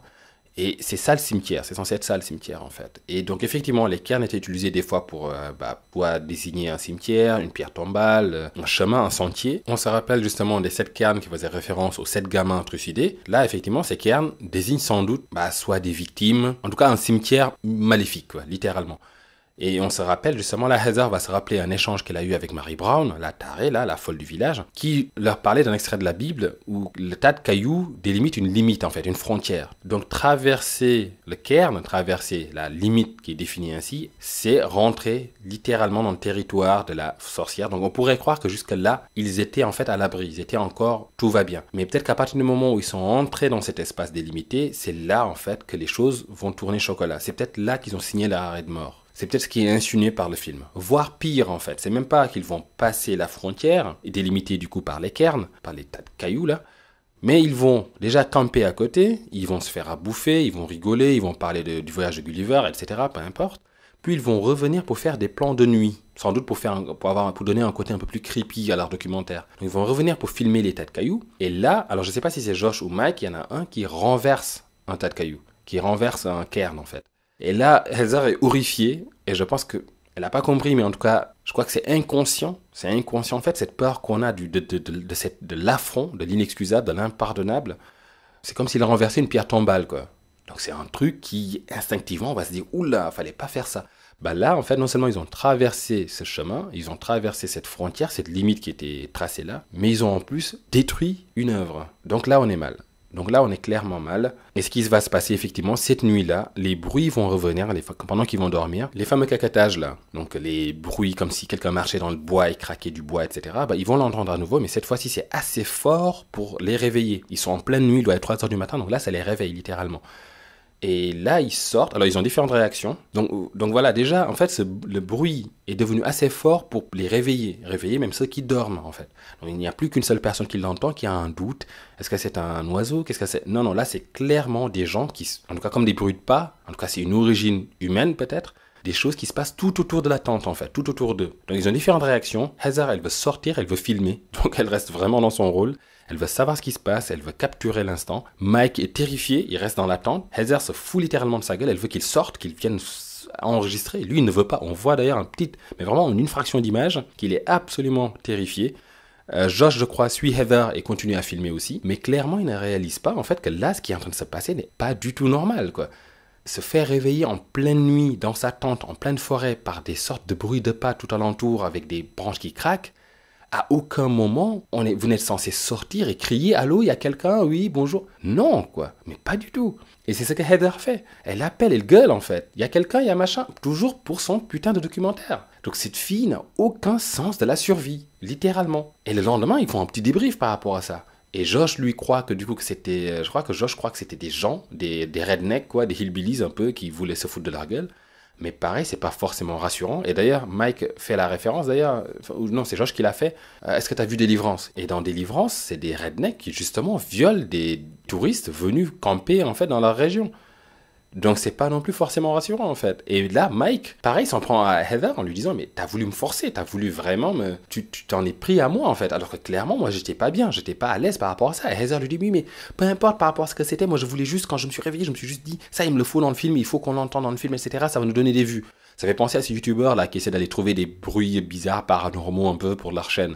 Donc Heather est un peu comme ça. Heather, c'est une youtubeuse avant l'heure, quoi. Et Mike lui dit mais non, parce que moi, si c'est des humains et tout machin, ça veut dire qu'il y a des gars assez tarés pour nous suivre si loin dans la forêt pour se foutre de notre gueule. Donc ça veut dire que ces gens ont un problème et je ne veux pas être confronté à eux.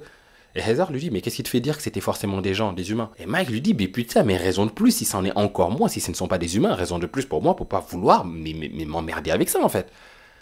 Et il a raison, putain. S'il y a un truc qui tourne comme ça autour de leur campement en pleine nuit, si c'est pas humain, qu'est-ce qu'elle veut que ça soit? Une biche? Et donc, il n'a pas peur des bruits qu'ils font en sortant, en gueulant, qui continuent à craquer des choses autour d'eux. Donc voilà, Heather inconsciente, Josh qui se dit quelque chose ne va pas, mais qui continue, et Mike qui, clairement, il aurait le dernier mot, il se barrerait en courant à cette heure-ci. Mais voilà, l'aventure continue. Alors du coup, ils décident de se mettre en route. Donc là, ça y est, c'est fini, le reportage est bouclé. Donc ils vont retourner à la voiture. La voiture qu'ils ont garée à l'orée de la forêt avant de s'enfoncer dans les bois. Donc là, sur la route, déjà il pleut. Donc ce qui ne facilite pas en fait, ce qui ne va pas alléger leur agacement. Donc on sent qu'ils sont un peu tendus les uns aux autres. Ça boude en fait. Heather est littéralement la seule à parler. Les autres ne lui répondent pas. Sauf qu'au bout d'un moment quand même, là ça commence à être un peu long. Donc ils s'arrêtent, ils font une pause et ils veulent faire le point. Ils lui demandent mais t'es sûr de là où on va? T'es sûr de ton chemin? Et là, là, faut vraiment regarder la tête de Mike, mais on sent que dans son visage, c'est juste le doute, en fait. Tous les mots qui sortent de la bouche de Heather se traduisent dans la tête de Mike par bullshit, bullshit, bullshit. Et en fait, le problème qu'ils ont principalement, c'est que là, ils ne sont pas en train de reprendre le même chemin qu'à l'aller. Ils sont en train de faire un détour. Heather l'explique en gros qu'à l'aller, c'était un détour et que là, c'est un raccourci pour rentrer, vu que ça descend. Donc voilà, on n'est pas obligé de prendre le même chemin à l'aller qu'au retour pour revenir au point de départ. Donc on fait une boucle, quoi. Les autres ne sont pas convaincus, donc ils se passent la carte, ils se repassent, ils font un point, ils s'arrêtent un moment, ils commencent littéralement à s'énerver, Mike commence un peu à jurer. Josh demande la carte, il veut que Heather lui passe sa carte, le temps qu'elle cherche, lui aussi s'impatiente. Donc ça y est, là le groupe, c'est plus un groupe, ils sont plus ensemble, c'est devenu Josh et Mike versus Heather. Et elle est toujours optimiste, elle est toujours, mais non mais les gars, mais calmez-vous, chill out, tu vois. Il utilise exactement les mots qu'il faut surtout pas utiliser face à une personne qui pète un câble, justement. Calme-toi. Non, c'est l'inverse qui va se passer, du coup. Ce n'est absolument pas ce qu'il faut dire. Et surtout que c'est un peu de sa faute et qu'elle continue à leur dire que mais c'est bon, mais non, on n'est pas perdu, etc. Donc comme s'ils étaient complètement cons et qu'elle a tout compris. Donc à aucun moment elle les rejoint là-dedans, à aucun moment elle ne leur parle en fait. Elle a toujours un peu cette hauteur, cette assurance qu'eux ont complètement perdu, ils sont paniqués et ils ne comprennent pas pourquoi elle ne dit pas bon, ok les gars, là il y a un doute, effectivement, on va essayer de trouver une solution. Non, elle a encore ce caractère du « mais non, je sais ce que je fais ». Et donc, ce qui les énerve encore plus. Donc, ils regardent la carte, elle dit « bah voilà, que dit la carte ?» C'est exactement ce que je viens de dire. Mais Josh n'est pas tout à fait d'accord. Et Mike, encore une fois, Mike ne sait pas lire la carte, tout simplement. Donc, ils n'ont pas le choix, ils sont obligés de camper à nouveau. Mike pète un câble, mais non, mais c'est pas possible qu'on campe à nouveau, enfin... tu nous avais dit que la voiture n'est pas très loin, elle n'est plus loin. Comment ça se fait qu'on doit camper? Elle dit, bah parce que on n'y voit plus rien, quoi. Donc là, clairement, ouais, il faut mieux camper et repartir le lendemain, mais la voiture, vraiment, n'est plus très loin. Et là, on comprend aussi ce qui stresse les autres, c'est que Josh, le lendemain, lui doit aller travailler. Il a un boulot à côté. Mike doit rendre la date, là, le matos d'enregistrement pour le son qu'il a. Donc il doit rendre, qu'il a loué sans doute, etc. Donc voilà, ils ont tous leurs prérogatives, ils veulent tous rentrer. Il y a que Heather qui est à fond dans son film. Peut-être que c'est son film, son principal projet de l'année aussi, hein, ça peut se comprendre. Mais voilà, les autres ne sont plus dans le deal. Clairement là, le message c'est on rentre, c'est tout. Donc ils sont obligés de passer la nuit. Ils n'ont pas le choix de toute façon. Ils font comprendre d'une certaine manière qu'il fait froid parce qu'ils se réveillent dans la nuit. Donc voilà, vraiment le climat n'est pas leur ami. Hein. Donc il fait froid, ils se réveillent dans la nuit et cette fois-ci on entend encore les bruits. Et cette fois-ci, les bruits sont devenus encore plus puissants. Ce qui nous plonge encore un peu plus dans ces mystères, comme quoi l'horreur est de plus en plus prégnante, de plus en plus présente. Et on s'est enfoncé là. Là, on est au cœur. Et une des façons du film, justement, de nous le faire ressentir, c'est que justement, ces bruits qu'on a commencé à entendre au début, qui étaient un peu fins, on n'était pas sûr c'était un animal, etc. Et ensuite, c'était des brindilles qu'on cassait, etc. Là, c'est carrément des arbres. On a l'impression que c'est des arbres qui sont déracinés. Hein. Des arbres qui sont déracinés, des bruits de pas, donc ils sont paniqués, il doit être autour de 3h du matin. Ça se limite à ça, en gros, juste des bruits, mais assez pour bien les inquiéter, assez pour bien les faire flipper, et là, même Heather ne rigole plus quand même. Là, ça commence à être inquiétant. Et au réveil, ce n'est pas prêt de s'arranger, parce que quand il se réveille, il trouve justement 3 piles de cailloux, les 3 petits tas là, les fameux cairns qu'ils avaient trouvés dans le cimetière, et ils en trouvent 3 autour d'eux. Et vu qu'ils sont 3, bah, tout de suite le message est clair en fait, quand on sait justement que les cairns qui avaient été trouvés, les 7 fameux cairns, faisaient référence aux 7 enfants qui ont été mis à mort. Donc là, c'est pas pour non plus alléger l'esprit du groupe, quoi, littéralement. Donc ils pètent un câble, ils paniquent à nouveau, ils veulent se barrer, ils sont fatigués, ils ont froid, ils ont faim. Heather continue à filmer, elle les rend dingues, elle continue à filmer, elle veut filmer les cailloux, elle veut montrer ce qu'il y a là autour. Et pour gagner du temps, parce qu'eux, ils n'arrêtent pas de dire, mais arrête de filmer, on remballe le matos, on se barre. Et elle, pour gagner du temps, elle essaie de poser des questions, quoi. Mais, oui, mais d'accord, j'arrête de filmer, mais qui? Pourquoi il y a 3 cailloux? Pourquoi? Vraiment pour gratter un peu de temps, pour continuer à filmer, Heather, on pourra tout lui reprocher, mais elle est clairement motivée. C'est-à-dire que si ce projet avait abouti, si ce n'était pas une sorcière, on va dire, si ce projet avait abouti, clairement, bah, voilà, elle aurait été l'étudiante en cinéma modèle presque. Hein. Très motivée, acharnée, qui ne lâche pas l'affaire, comme 80% des projets d'étudiants en cinéma, d'étudiants qui n'aboutissent pas par découragement, parce que les gens baissent les bras, etc. Voilà. Donc là, Heather, non, elle ne baisse jamais les bras. Et justement, c'est un autre défaut finalement. C'est à l'autre extrême du prisme, quoi, des défauts. Donc elle continue à filmer. Et Josh qui demande une question assez bête en plus, mais c'était pas là hier quand on s'est... Donc non, ils auraient monté la tente autour de 3 piles de cailloux sans en renverser aucun. Voilà, donc question débile quoi. Qu'il demande, et Heather qui lui répond d'ailleurs. Mais comme par hasard, on aurait monté la tente entre 3 piles de cailloux, comme par hasard. Donc ce qui est absolument impossible bien entendu. Donc les piles ont été dressées dans la nuit. La sorcière les aurait dressées après les bruits sans doute dans la nuit en fait, pendant ces heures de manifestation. Donc une fois qu'ils arrivent à arracher Heather de là, une fois qu'elle arrive à faire fermer sa caméra, ils font de la route et à un moment de faire le point, ils se rendent compte que Heather n'a plus la carte. Donc là, pétage de câble à nouveau. Là, Josh, là, c'est plus possible pour lui en fait. Heather le fait exprès, elle a planqué la carte en fait parce que elle veut traîner quoi, elle veut continuer à traîner le plus longtemps possible dans cette forêt vu qu'il y a des choses de plus en plus qui se manifestent. Derrière, à un moment même, elle le dit quoi, c'est dommage, on part au moment où les choses commencent à se passer. Et vraiment, elle n'a pas compris ce qui est arrivé quoi en fait. Et Josh, donc pour lui, ouais, clairement, elle fait semblant. Elle a planqué la carte, elle fait semblant, elle veut gagner du temps, quoi. Elle veut rester encore traîner dans la forêt, avoir une excuse pour justement les faire traîner encore plus. Mike, lui, est étrangement calme, justement. Mike, il a plus pété un câble depuis le début. Là, non, il dit juste non, on allait par là, on continue à aller par là, c'est tout, quoi.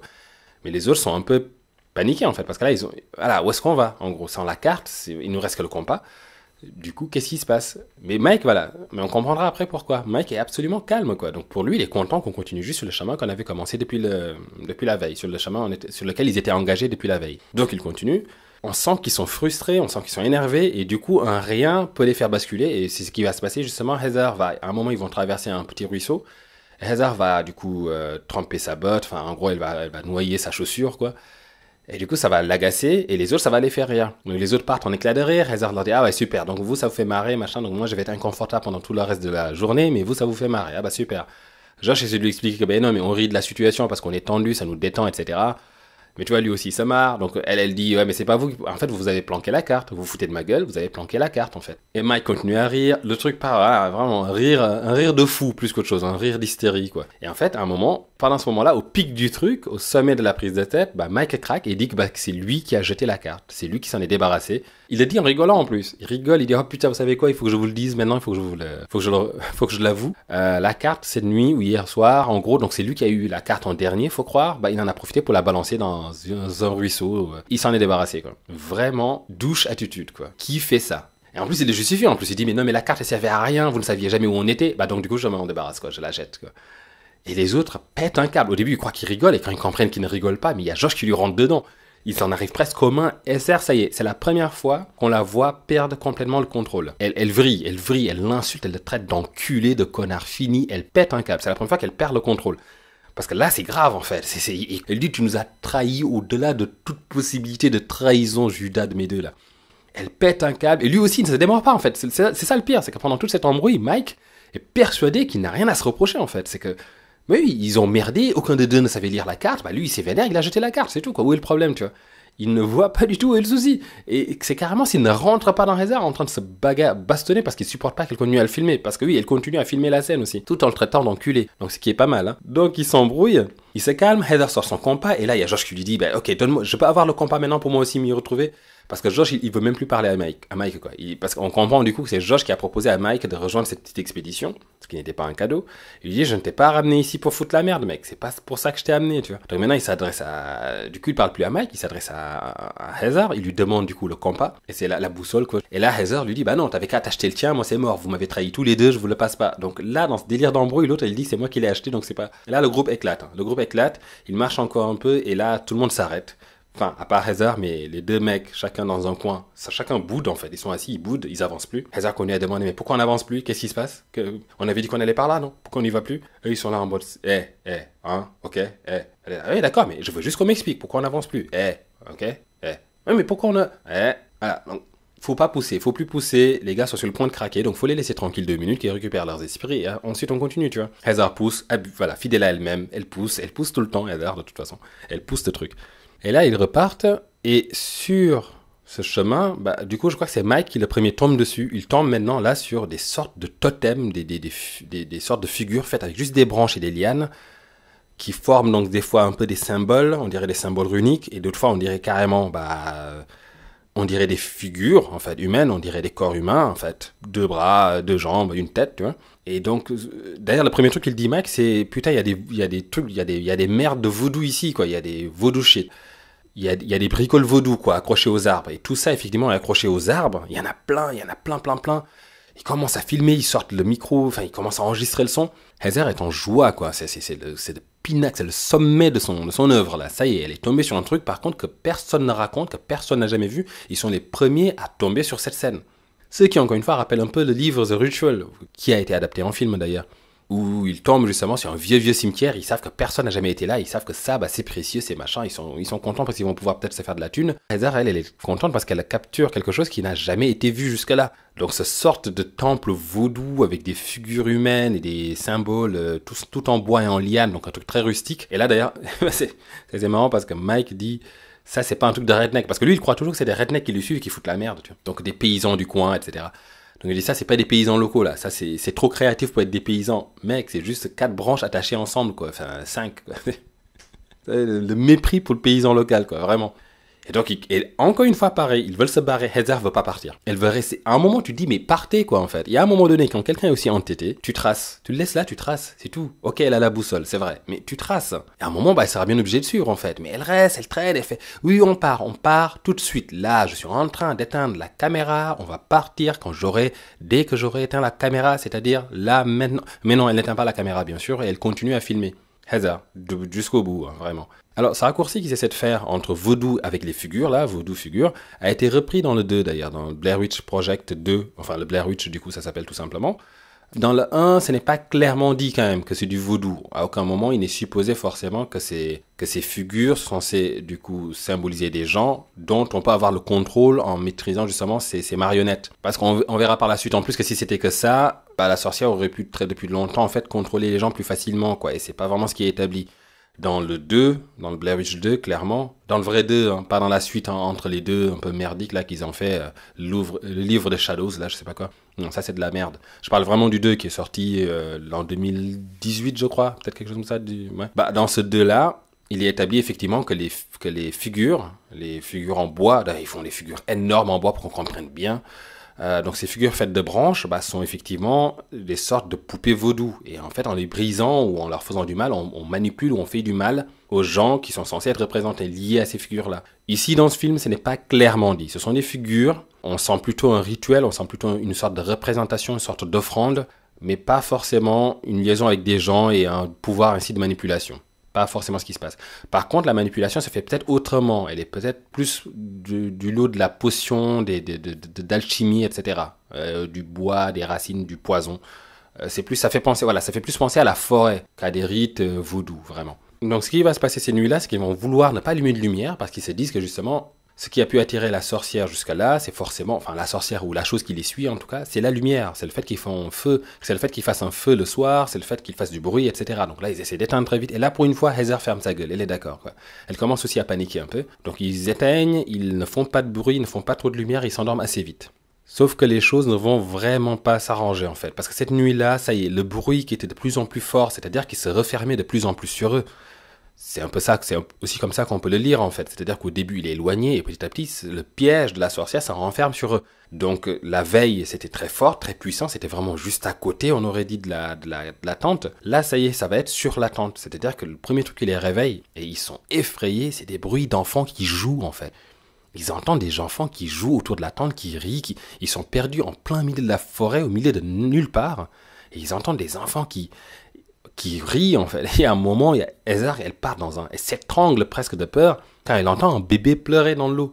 Et là, elle s'étrangle de peur en fait. Il bouge plus. On voit Mike est terrifié. Il est statufié. Et là, à un moment donné, il y a quelque chose qui se met à battre sur la tente comme ça là en faisant du bruit. Donc, on sent très vite la limite quand même des pouvoirs de la sorcière. Là, c'est juste qu'elle a essayé de leur faire peur. Il ne serait pas parti. La suite des événements ne serait pas ce qu'elle est d'ailleurs. Mais concrètement, on sent que son pouvoir est encore une fois limité. Donc, on peut se demander vraiment comment elle a fait pour à ce point-là mettre à mal l'équipe de recherche, en fait, les 5 hommes là qui ont fini attachés et éventrés. Parce que concrètement, elle ne fait aucune preuve de force tant qu'elle n'a pas peut-être une prise sur eux, en ayant accès à leurs affaires, à un cheveu, etc., etc. Bref, donc ça fait un peu vaudou, c'est vrai, mais concrètement, tant qu'elle n'a pas ça, tout ce qu'elle peut faire, c'est leur faire peur, en fait. Pendant tout le film, elle essaie de leur faire peur pour qu'ils fassent une connerie. Et là, ils font leur première connerie, justement. Enfin, la première. C'est pas la première, hein, certainement pas. Mais ils font une connerie, justement, celle qui va vraiment les condamner. C'est-à-dire qu'ils partent de la tente, ils fuient la tente, en fait. On le comprend dans la lecture du film de cette manière-là. C'est-à-dire qu'au moment où ils fuient, ils laissent leurs affaires, ils laissent tout ce qui était à eux, en fait. Donc la sorcière a enfin accès à leurs choses. Et à travers cet accès, je pense que c'est comme ça qu'elle va pouvoir les manipuler. Donc là, elle tape juste sur la tente en fait. Personne n'est blessé. Donc c'est juste du bruit et du mouvement. Mais ça suffit bien sûr à les terrifier. Ils sont en plein milieu d'une forêt, donc ils sont terrifiés. Donc ils se mettent à courir tous les trois. On arrive à voir la scène parce que je pense que Josh continue à filmer. On a Heather qui court devant avec son pyjama ridicule là et son bonnet. Elle court devant. Et à un moment donné, dans cette fuite, dans ses cris, dans ce machin, tout d'un coup, elle part en hystérie en regardant sur sa gauche, en gueulant. Mais qu'est-ce que c'est que ça? Mais qu'est-ce que c'est que ça, putain? Elle a vu un truc, quoi. Elle pète un câble, tu vois. Qu'est-ce que c'est que ce bordel? Et là, on comprend pas pourquoi, mais la caméra de Josh ne la filme pas. Et je pense que ça, il a fait une erreur dans le film. Il était censé filmer. Mais heureusement qu'il a fait cette erreur de ne pas filmer sur la gauche. Parce que sur la gauche, on était censé voir, je crois que c'est un des réalisateurs du film ou un des producteurs qui était là. Et c'est lui qui tapait sur la tente, d'ailleurs. Et il s'était habillé tout en blanc. Et c'est dans les trivia du film, hein. Il s'était habillé tout en blanc et avait une cagoule. Enfin, c'était pas une cagoule, c'était des bas de femme un peu qu'il avait mis sur sa tête, un peu comme un cambrioleur, quoi, tu vois. Tout en blanc pareil, et c'est ça qu'on était censé voir, en fait. Donc, what the fuck? La sorcière, elle est censée être grande, noire. C'est quoi le délire du cambrioleur blanc, là, dans la forêt, en fait? J'ai pas compris sur quoi il voulait partir. Et donc, à moins que ce soit un familier de la sorcière, encore une fois, une créature à ses ordres, peut-être. Bon, franchement, heureusement qu'ils ne l'ont pas montré. D'ailleurs, dans le 2, encore une fois, le vrai 2, ils reprennent cette idée du familier. Et la sorcière va avoir un monstre comme ça qui va être à ses ordres, en fait. Et c'est lui un peu c'est lui qui fout tout ce bordel, en gros. La sorcière n'a pas le temps, quoi. Elle envoie, il fout tout le bordel. Et en fait, ce qu'il fait, c'est qu'il les traque.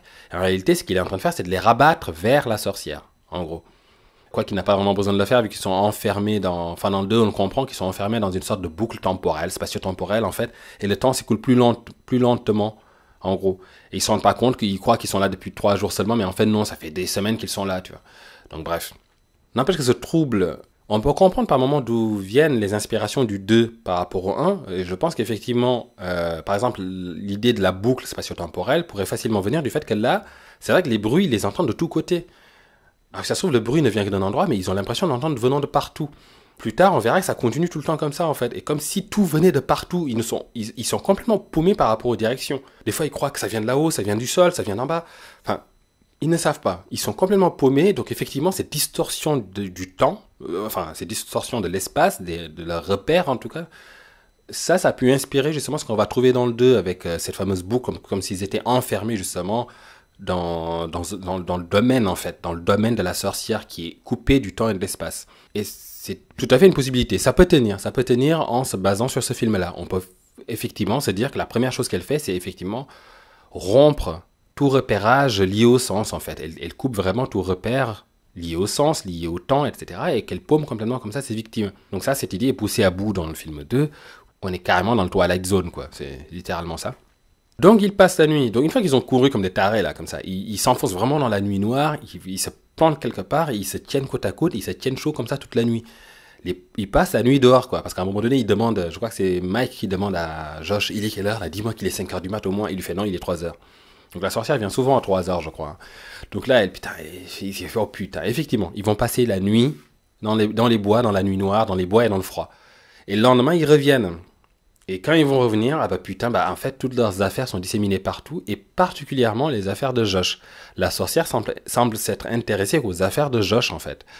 Pourquoi Josh ? Je pense que c'est plutôt au pif qu'autre chose. Ça aurait pu être n'importe qui. Quoique c'est vrai que c'est Josh qui tenait un peu le groupe jusque-là. Enfin, c'est lui qui faisait tampon entre les deux. C'était lui qui avait, il semblait avoir les idées les plus claires. C'était lui qui avait la tête la plus posée, quoi, on va dire. Heather était que dans son film. Mike ne savait pas du tout ce qu'il foutait là, en fait. Il était complètement paumé, de toute façon, le pauvre. Donc, en enlevant la tête pensante un peu du groupe, la tête posée du groupe, en fait, ça fout encore plus la merde, clairement. Les autres sont complètement paumés après, derrière. Mais en leur enlevant Josh, clairement, on leur enlève leur sens de la direction, des priorités un peu, concrètement. Mike passe son temps à s'embrouiller et Heather passe son temps à vouloir faire son film. Donc, c'est peut-être pas si anodin que ça d'avoir choisi Josh. Donc, toujours est-il que ses affaires sont toutes sorties. On a vidé son eau. Ce qu'elle cherchait clairement, c'était l'eau. Elle vide l'eau et à la place, il y a du coup une sorte de bave en fait verte. Il y a une sorte de bave verte qui rappelle le film Sinister parce que la piste du diable était verte d'ailleurs. C'est une sorte de bave verte fluorescente aussi. Donc, elle met de la bave verte à la place de l'eau. Il ne sait pas pourquoi elle a fait ça, quoi. Ils ne savent pas. Qu'est-ce qu'ils ont voulu faire, ces gens qui nous font chier depuis le début, là. Ils ne savent pas. Josh pète un câble, il ne comprend pas. Et en plus, à côté, il y a une figure en bois, pareil comme celle qu'ils ont dans le bois où ils sont passés au début, qui ressemble à un individu, justement. Donc, ça doit être Josh, tout simplement. Donc, là, peut-être que oui. Là, on se rapproche peut-être du truc vaudou. Elle a peut-être attaché les affaires de Josh sur la poupée en question. Après, pourquoi elle n'a pas gardé la poupée avec elle ? C'est là que ce n'est plus tellement vaudou. Parce que l'idée, c'est de manipuler la poupée et de la garder avec elle, avec des éléments de l'individu, de la victime sur la poupée. Donc, bon, voilà. Donc, elle laisse là, sur un tas de merde, là, on dirait. Alors, par contre, ça nous fait effectivement penser à un des incidents survenus avec la disparition de la gamine qui s'était fait tirer dans l'eau, où après, la rivière était remplie d'un sorte de liquide vaseux, visqueux, qui a rendu malade, voire tué d'ailleurs, un homme et des bêtes. Donc ça pourrait être encore ce liquide-là, ce fameux liquide par lequel elle empoisonne les corps, quoi, tout simplement. Et ensuite, qui prouve d'ailleurs le passage de la sorcière, du coup. Comme si c'était une sorte de limace, en fait, elle bave partout où elle va, je sais pas. Et par contre, ils regardent pas alentour, ils cherchent pas s'il y a des traces de pas d'enfants, d'ailleurs, justement, ce qu'ils auraient dû faire en premier. Mais de toute façon, ils n'y croyaient même pas, parce que dans la nuit, pendant qu'ils sont en panique, là, qu'ils sont dans la nuit noire, il y avait Heather qui dit, mais putain, mais c'était quoi ce bébé qu'on a entendu ? À quel moment il y a un bébé dans la nuit, quoi ? Et je crois que c'est Mike qui lui dit, il n'y avait pas de bébé, il n'y avait pas de putain de bébé. Mike, de toute façon, est dans le déni complet, ça ne peut pas arriver, ce n'est pas possible, donc ce n'est pas. Voilà comment il pense. Donc Josh, bien sûr, autant dire tout de suite qu'il est complètement dévasté, il ne comprend pas, quoi. Pourquoi on s'en est pris à lui ? Pourquoi pas les autres ? Et il veut se barrer, pareil, il en peut plus, là, il veut se barrer, en fait. Et bien sûr, Heather, fidèle toujours elle-même, continue à filmer. Et là, on vient de s'en prendre aux affaires d'un de ses amis. Peut-être qu'elle se dit pas forcément que ça veut dire que ce mec-là en particulier est en danger, mais toujours, ce qui l'intéresse le plus, c'est faire son putain de film, en fait. Et donc, elle filme, et pareil, elle continue à gagner du temps, pendant que les autres lui disent, mais viens, on y va, elle continue à gagner du temps en posant des questions débiles, en fait, en grattant, en disant, attendez, je veux juste savoir, quelles sont les affaires qu'on a touchées ? À qui étaient les affaires qu'on a touchées ? Et là, je dis, putain, à moi, bien sûr, tu vois, machin. Il fait, d'accord, mais pourquoi toi, en fait ? Comment il peut répondre à cette question ? Qu'est-ce qu'il en sait, en fait ? Il dit, mais j'en sais rien, putain, je veux juste partir de là, en fait. Elle fait, d'accord, mais Il faut qu'on élucide le mystère. L'autre, elle s'est prise pour Sherlock Holmes dans les bois. Alors que, bon, il n'y a peut-être pas un danger de mort, mais enfin, elle n'est pas censée savoir qu'il y a danger de mort. Certes, même si les autres le croient vraiment déjà, il y a quelque chose de dangereux qui se passe. Mais quand même, elle peut minimum paniquer, quoi. Au moins compatir, comprendre la peur qu'il a. Pourquoi on a vidé ses affaires, mis partout ses sapes un peu partout, vidé son eau, mis un liquide visqueux à la place, et en plus planté là un personnage en figure en bois, quoi. Comme ils ont vu comme tous les totems qu'ils ont vus dans la forêt la veille, quoi. Pendu aux arbres, en plus pendu. Ah oui, ce détail-là joue aussi. Ces figures sont pendues. Ça rappelle un peu la mort de la sorcière, du coup. Mais sauf que là, ça va être la première fois que ça dégénère justement, cette technique qu'elle a de gratter du temps en posant des questions débiles, Mike va péter un câble et va lui rentrer dedans. Donc ils vont se battre en fait. Heather va le mordre d'ailleurs, Mike va la pousser, il va essayer de prendre la caméra, elle va se calmer, il va s'excuser en fait, elle va dire je suis désolé de t'avoir mordu, je sais pas quoi machin, donc ça va un peu se calmer. Et d'ailleurs ils vont être amenés à collaborer là tous les deux, Mike et Heather du coup, parce qu'en fait Josh, ça y est c'est fini Josh, on a perdu Josh en fait. Josh va déprimer toute la journée, il est voilà... Le moral dans les chaussettes, il sait plus ce qui se passe. D'ailleurs, à un moment, il se pose et il pose la question, quoi. Mais pourquoi moi? Qu'est-ce qu'on me veut, en fait, tu vois? Et d'ailleurs, quand il fait une pause, Heather veut toujours le pousser un peu plus en avant. Enfin, on voit qu'elle parle avec Mike, elle dit, mais putain, mais il peut pas faire sa pause là maintenant, il faut qu'on continue à marcher, il faut qu'on trace. Et Mike essaie de la raisonner, de lui expliquer, écoute, oui, je sais, tout ce que tu me dis là, je le sais. Bien sûr qu'on doit avancer. Mais là, il déprime, il flippe, en fait. Faut le laisser redescendre. Tu ne peux pas toujours le pousser. Elle veut rien entendre, en fait. Elle continue à dire, oui, mais d'accord, mais il faut avancer, il faut y aller là. À un moment, il faut avancer. Heather doit être tellement une bonne amie, franchement. Mais juste avant que Josh ne craque et s'isole, et ça c'est un endroit, il passe en fait un pont en rondin encore. Donc il repasse un pont qui va être important pour plus tard. Donc ce pont, ils l'ont passé bien avant, bien en amont. Je crois qu'ils l'ont passé pas loin de la tente où ils étaient justement, là où ils s'étaient installés. Donc ils tracent, Josh va craquer. Ils vont essayer de lui remonter le moral, il va demander des clopes, ils en ont pas, mais ils vont essayer de lui remonter le moral. Et là, ils essaient de relativiser un peu les choses, quoi. Notamment, il y a un moment, Heather qui dit, mais on ne peut pas être perdu en Amérique. C'est pas possible, nos forêts ne sont pas assez grandes pour qu'on puisse y perdre, en fait. On a déjà détruit la moitié de nos ressources. Donc comment se fait-il qu'on ne sache pas comment sortir de là, quoi? Ce qui regroupe d'ailleurs avec, encore une fois, la fameuse boucle spatio-temporelle, là, dans le domaine de la sorcière, où on perd tout repère, en fait. Et effectivement, c'est pas logique. Normalement, s'ils tracent, ils suivent une rivière assez longtemps, comme ils ont essayé de faire, ils devraient tomber sur quelque chose. Mais là, ça n'arrive pas. Et d'ailleurs, on va comprendre après pourquoi ça n'arrive pas, parce qu'il y a quelque chose de très bizarre qui va se passer. Mais toujours est-il, d'ailleurs, souvent, quand ils sont en train de parler comme ça et perdus dans la forêt, il va y avoir des avions qui vont passer. On a entendu des bruits d'avions, etc. Mais bon, ils ont fait avec ce qu'ils ont pu. Hein. C'est un film indépendant non plus. Donc, ils n'ont pas voulu re-shooter toutes les scènes, forcément. Donc, des fois, ils gardent ce bruit d'avion dans le fond et on fait avec, tout simplement. Mais toujours est-il que c'est un bon argument, c'est vrai. Il ne devrait pas être perdu si longtemps dans une forêt aux États-Unis. Il devrait tomber sur quelque chose. Mais je pense que dans ces pouvoirs de la sorcière doit aussi se rajouter, je pense, le fait de pouvoir rendre des choses invisibles ou pas. Cacher des choses, en fait, les noyer dans la forêt. Et faire en sorte qu'ils ne les voient pas. C'est tout à fait possible d'ailleurs, parce que vers la fin, une maison va surgir de nulle part à côté de leur tente. Donc ça veut dire qu'ils ont campé là sans voir la maison avant. Donc je pense que voilà, ces pouvoirs se précisent un peu plus. Et là, après une pause, ils repartent, ils font de la route, ils marchent longtemps. Et là, ce qui va se passer, c'est qu'à la fin de la journée, toute fin de la journée, après avoir marché à peu près 15h, 20h, ils tombent sur le pont en rondin qu'ils avaient passé le matin. Donc ils ont fait une grosse boucle en fait. Et là, ils craquent. Là, ils pètent un boulon, ils ne comprennent pas, je crois qu'ils ont suivi le sud de toute la journée. Donc comment c'est possible en fait? Ça veut dire que même les instruments de repère, donc là, du coup, repérage à la boussole, même ces instruments-là vont être trompeurs. Peut-être que la sorcière a une façon soit de leur faire lire la mauvaise information, soit de dérégler ces instruments-là, en fait. D'ailleurs, dans le 2, elle dérègle des instruments. Elle dérègle l'électronique, en fait, tout simplement. Donc là, c'est le crackdown total. Là, ça y est, crackdown total. Ils sont vraiment perdus. Ils ne peuvent plus se fier à quoi que ce soit, ni à la carte qu'ils n'ont plus, ni à la boussole, ni à rien en fait. Même pas au soleil, quoi, faut croire. Tu vois. Donc ils sont vraiment paumés. Et là, ils craquent. En fait, c'est la première fois que Heather va pleurer. Du coup, là, clairement, elle pose la caméra, elle pleure. Elle arrête de filmer, elle pleure. On l'entend pleurer. Josh, lui, de toute façon, ça fait un moment qu'il a abandonné. Hein. Il est en dépression. Et on entend Mike qui insulte, je crois, dans le coin, dans le loin. Il insulte Dieu, je crois, un truc comme ça. Ils sont craqués. Ils ont craqué, c'est foutu, quoi. Ils savent même plus par où aller. Ils savent plus quoi faire. Ils décident finalement de camper là. Donc, ils vont camper à nouveau là où il y a eu les enfants la veille, quoi, plus ou moins, quoi. Donc, rien ne va plus. Autant dire que rien ne va plus. D'ailleurs, Josh pète un câble. Donc, sa tension monte, en fait. Elle éclate parce qu'à un moment donné, maintenant, c'est lui qui prend la caméra et se met à filmer Heather, comme elle a fait depuis le début, vu qu'elle a pas arrêté de leur casser les couilles, elle est filmée tout le temps. Donc là, cette fois-ci, c'est lui qui la filme. Elle sait pas ce qu'il veut. On voit qu'elle est abattue. Hein. Elle bouge plus, elle est là, elle est dans ses pensées, et elle panique. Et là, lui, il la filme, il la fixe, il la filme, et il fait, qu'est-ce que tu veux? Qu'est-ce que tu veux que je fasse? Tu veux que je te dise quelque chose? Ah oui, déjà, je suis désolé, déjà, pour commencer, tu vois. Et non, elle va jamais le dire, bien sûr. Il la provoque, il la pousse un peu. Alors, qu'est-ce que tu vas nous dire? Comment tu vas raconter cette histoire? Et il y a Mike qui fait, non mais les gars, arrêtez, arrêtez, moi je suis trop fatigué, je pleure toute la journée, là je suis fatigué, je peux plus.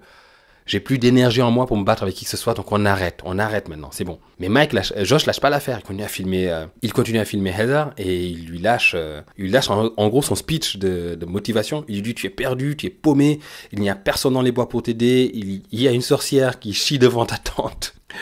Il n'y a personne pour t'aider, elle t'a laissé des cochonneries là devant ta tente, t'en as ramassé un, et du coup depuis elle te poursuit à travers toute la forêt, mais il n'y a personne pour t'aider. On a marché 15 heures pour se retrouver au même point de départ, donc ça veut dire qu'on tourne en rond, il n'y a personne pour t'aider, qu'est-ce que tu fais, tu vois.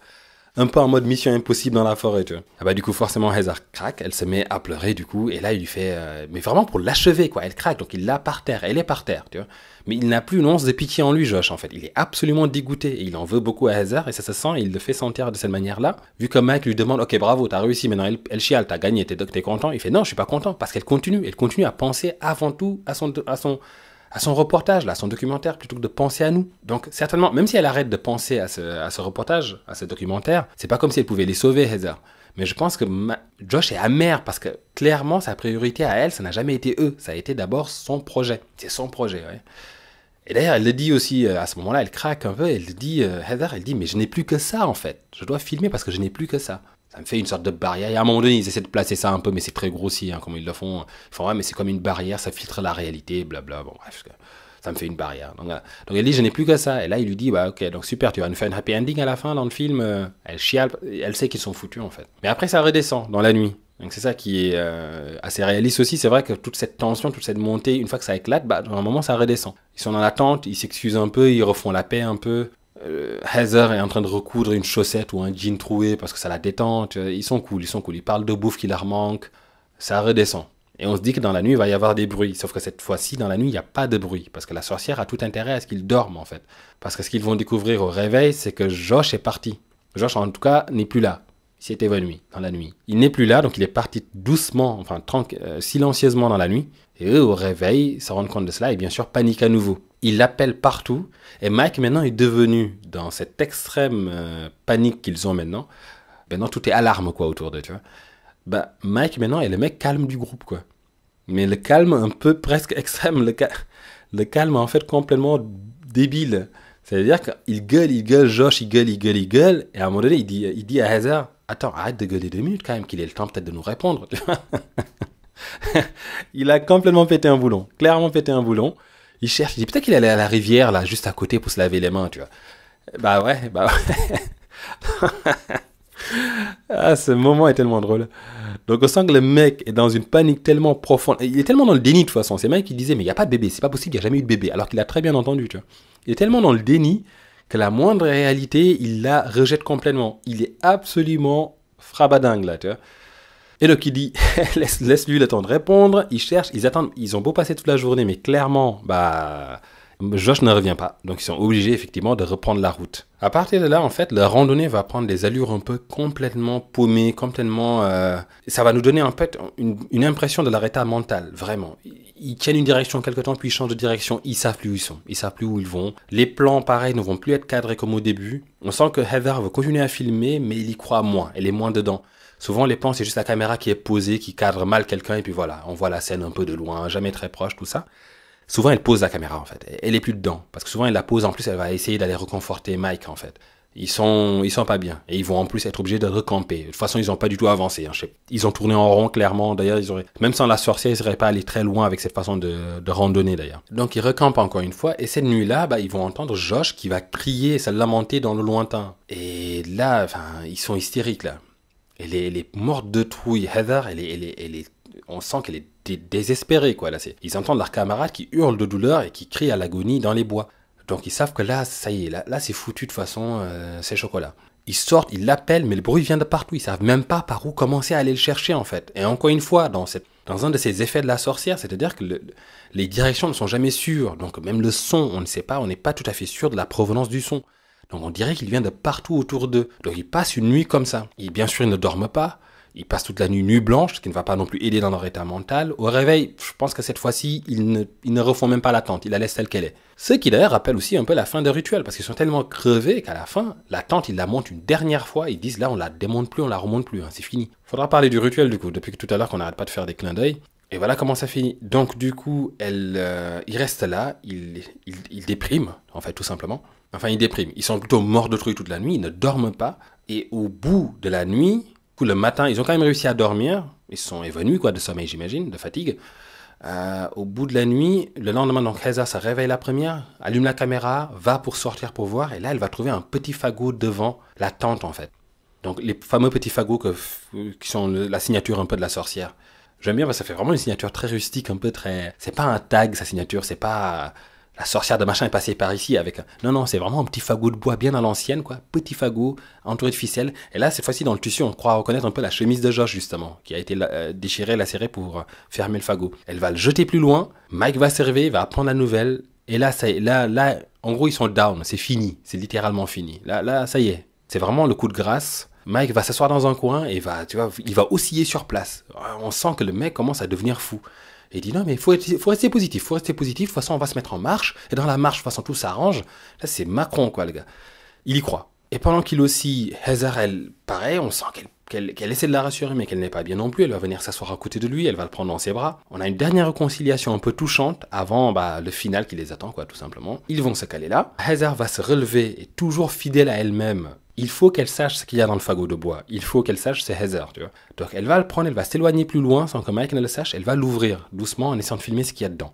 Quand elle va l'ouvrir, elle va trouver un tissu à l'intérieur, du coup, qui est clairement la chemise de Josh et qui est ensanglanté. Elle va l'ouvrir, elle va avoir un peu de mal, mais elle va réussir à l'ouvrir. Et dès qu'elle l'ouvre, hop, là, elle recule. En fait, ce qu'elle voit, c'est une dent qui est plongée dans une sorte de mare de sang, d'organes en sang, clairement des viscères, des cheveux, peut-être un bout de langue, tu vois. Voilà, c'est ça qu'il y avait dans le petit paquet. Autant dire qu'elle est, elle est choquée, effectivement. Elle est absolument choquée. Clairement, ça sous-entend aussi que toute la nuit, là, Josh a été torturé vivant, en fait, clairement. Pas torturé vivant, bien sûr. Que la sorcière a passé la nuit à lui arracher des bouts de dents, des bouts de viscères, des bouts de trucs, à le découper en petits morceaux vivants, en fait. Peut-être qu'elle a fait plein de petits fagots de Josh, concrètement, dans plein de petits paquets, pendant qu'il hurlait et qu'il appelait, qu'il était à l'agonie, en fait. C'est horrible. Et on n'est même pas sûr d'ailleurs que c'est ce qu'ils entendaient était en temps réel. Ça se trouve, ce qu'ils entendaient était comme un enregistrement finalement de ce qui était arrivé à Josh. Parce que clairement, la voix de Josh va revenir et ce n'est plus Josh en fait. Ça fait longtemps que Josh est mort, hein, clairement. Mais la voix, on va continuer à entendre la voix. Donc la sorcière est capable de reproduire les sons, de reproduire des sons trompeurs comme ça, façon tromper les sens sur son dada, donc, depuis le départ. Avec elle, il n'y a plus de lieu, il n'y a plus d'endroit, il n'y a plus de temps. Donc elle ouvre ça et là ça y est, elle a une réaction qui est vraiment très triste. Elle va vers la rivière pour se laver les mains. Elle continue à se parler, elle parle à sa main en fait. Elle dit bon Josh ne reviendra pas, ça va, mes mains sont toutes propres, machin. Ça y est, on a perdu Heather. Le dernier fil de sanité qui lui restait vient de péter en fait. Elle va pour reprendre son sac. Il y a Mike qui sent bien qu'il y a quelque chose qui va pas. Elle lui dit pas en fait qu'elle a trouvé des morceaux d'organes de Josh dans un sac. Elle lui dit juste non ça va.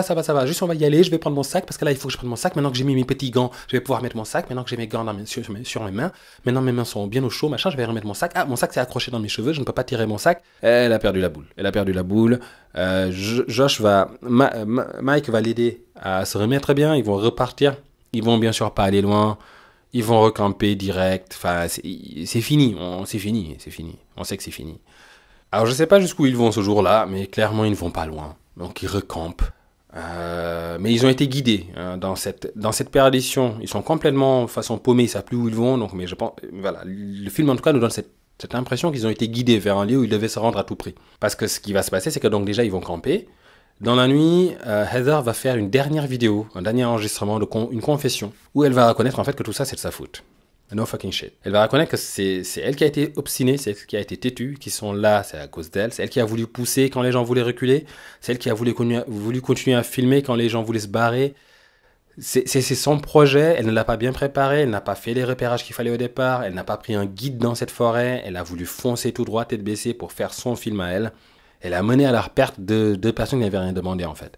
Bon, en même temps, ces deux personnes sont un peu connes aussi, hein, franchement. Enfin, au minimum quand même. Enfin, là, ils sont complètement reposés sur elle, et quand ça n'allait plus, tout d'un coup, ils ont commencé à gueuler. Alors que concrètement, ils auraient pu poser des questions aussi. Ils auraient pu dire, mais on prend pas un guide, mais là, on va dans la forêt, on ne connaît pas cette forêt, même si on a une carte, on peut pas demander à... Enfin, non, non. Ils sont complètement reposés sur elle, donc pour sa défense, c'était un peu facile en même temps de lui gueuler dessus quand les choses ont tourné chocolat.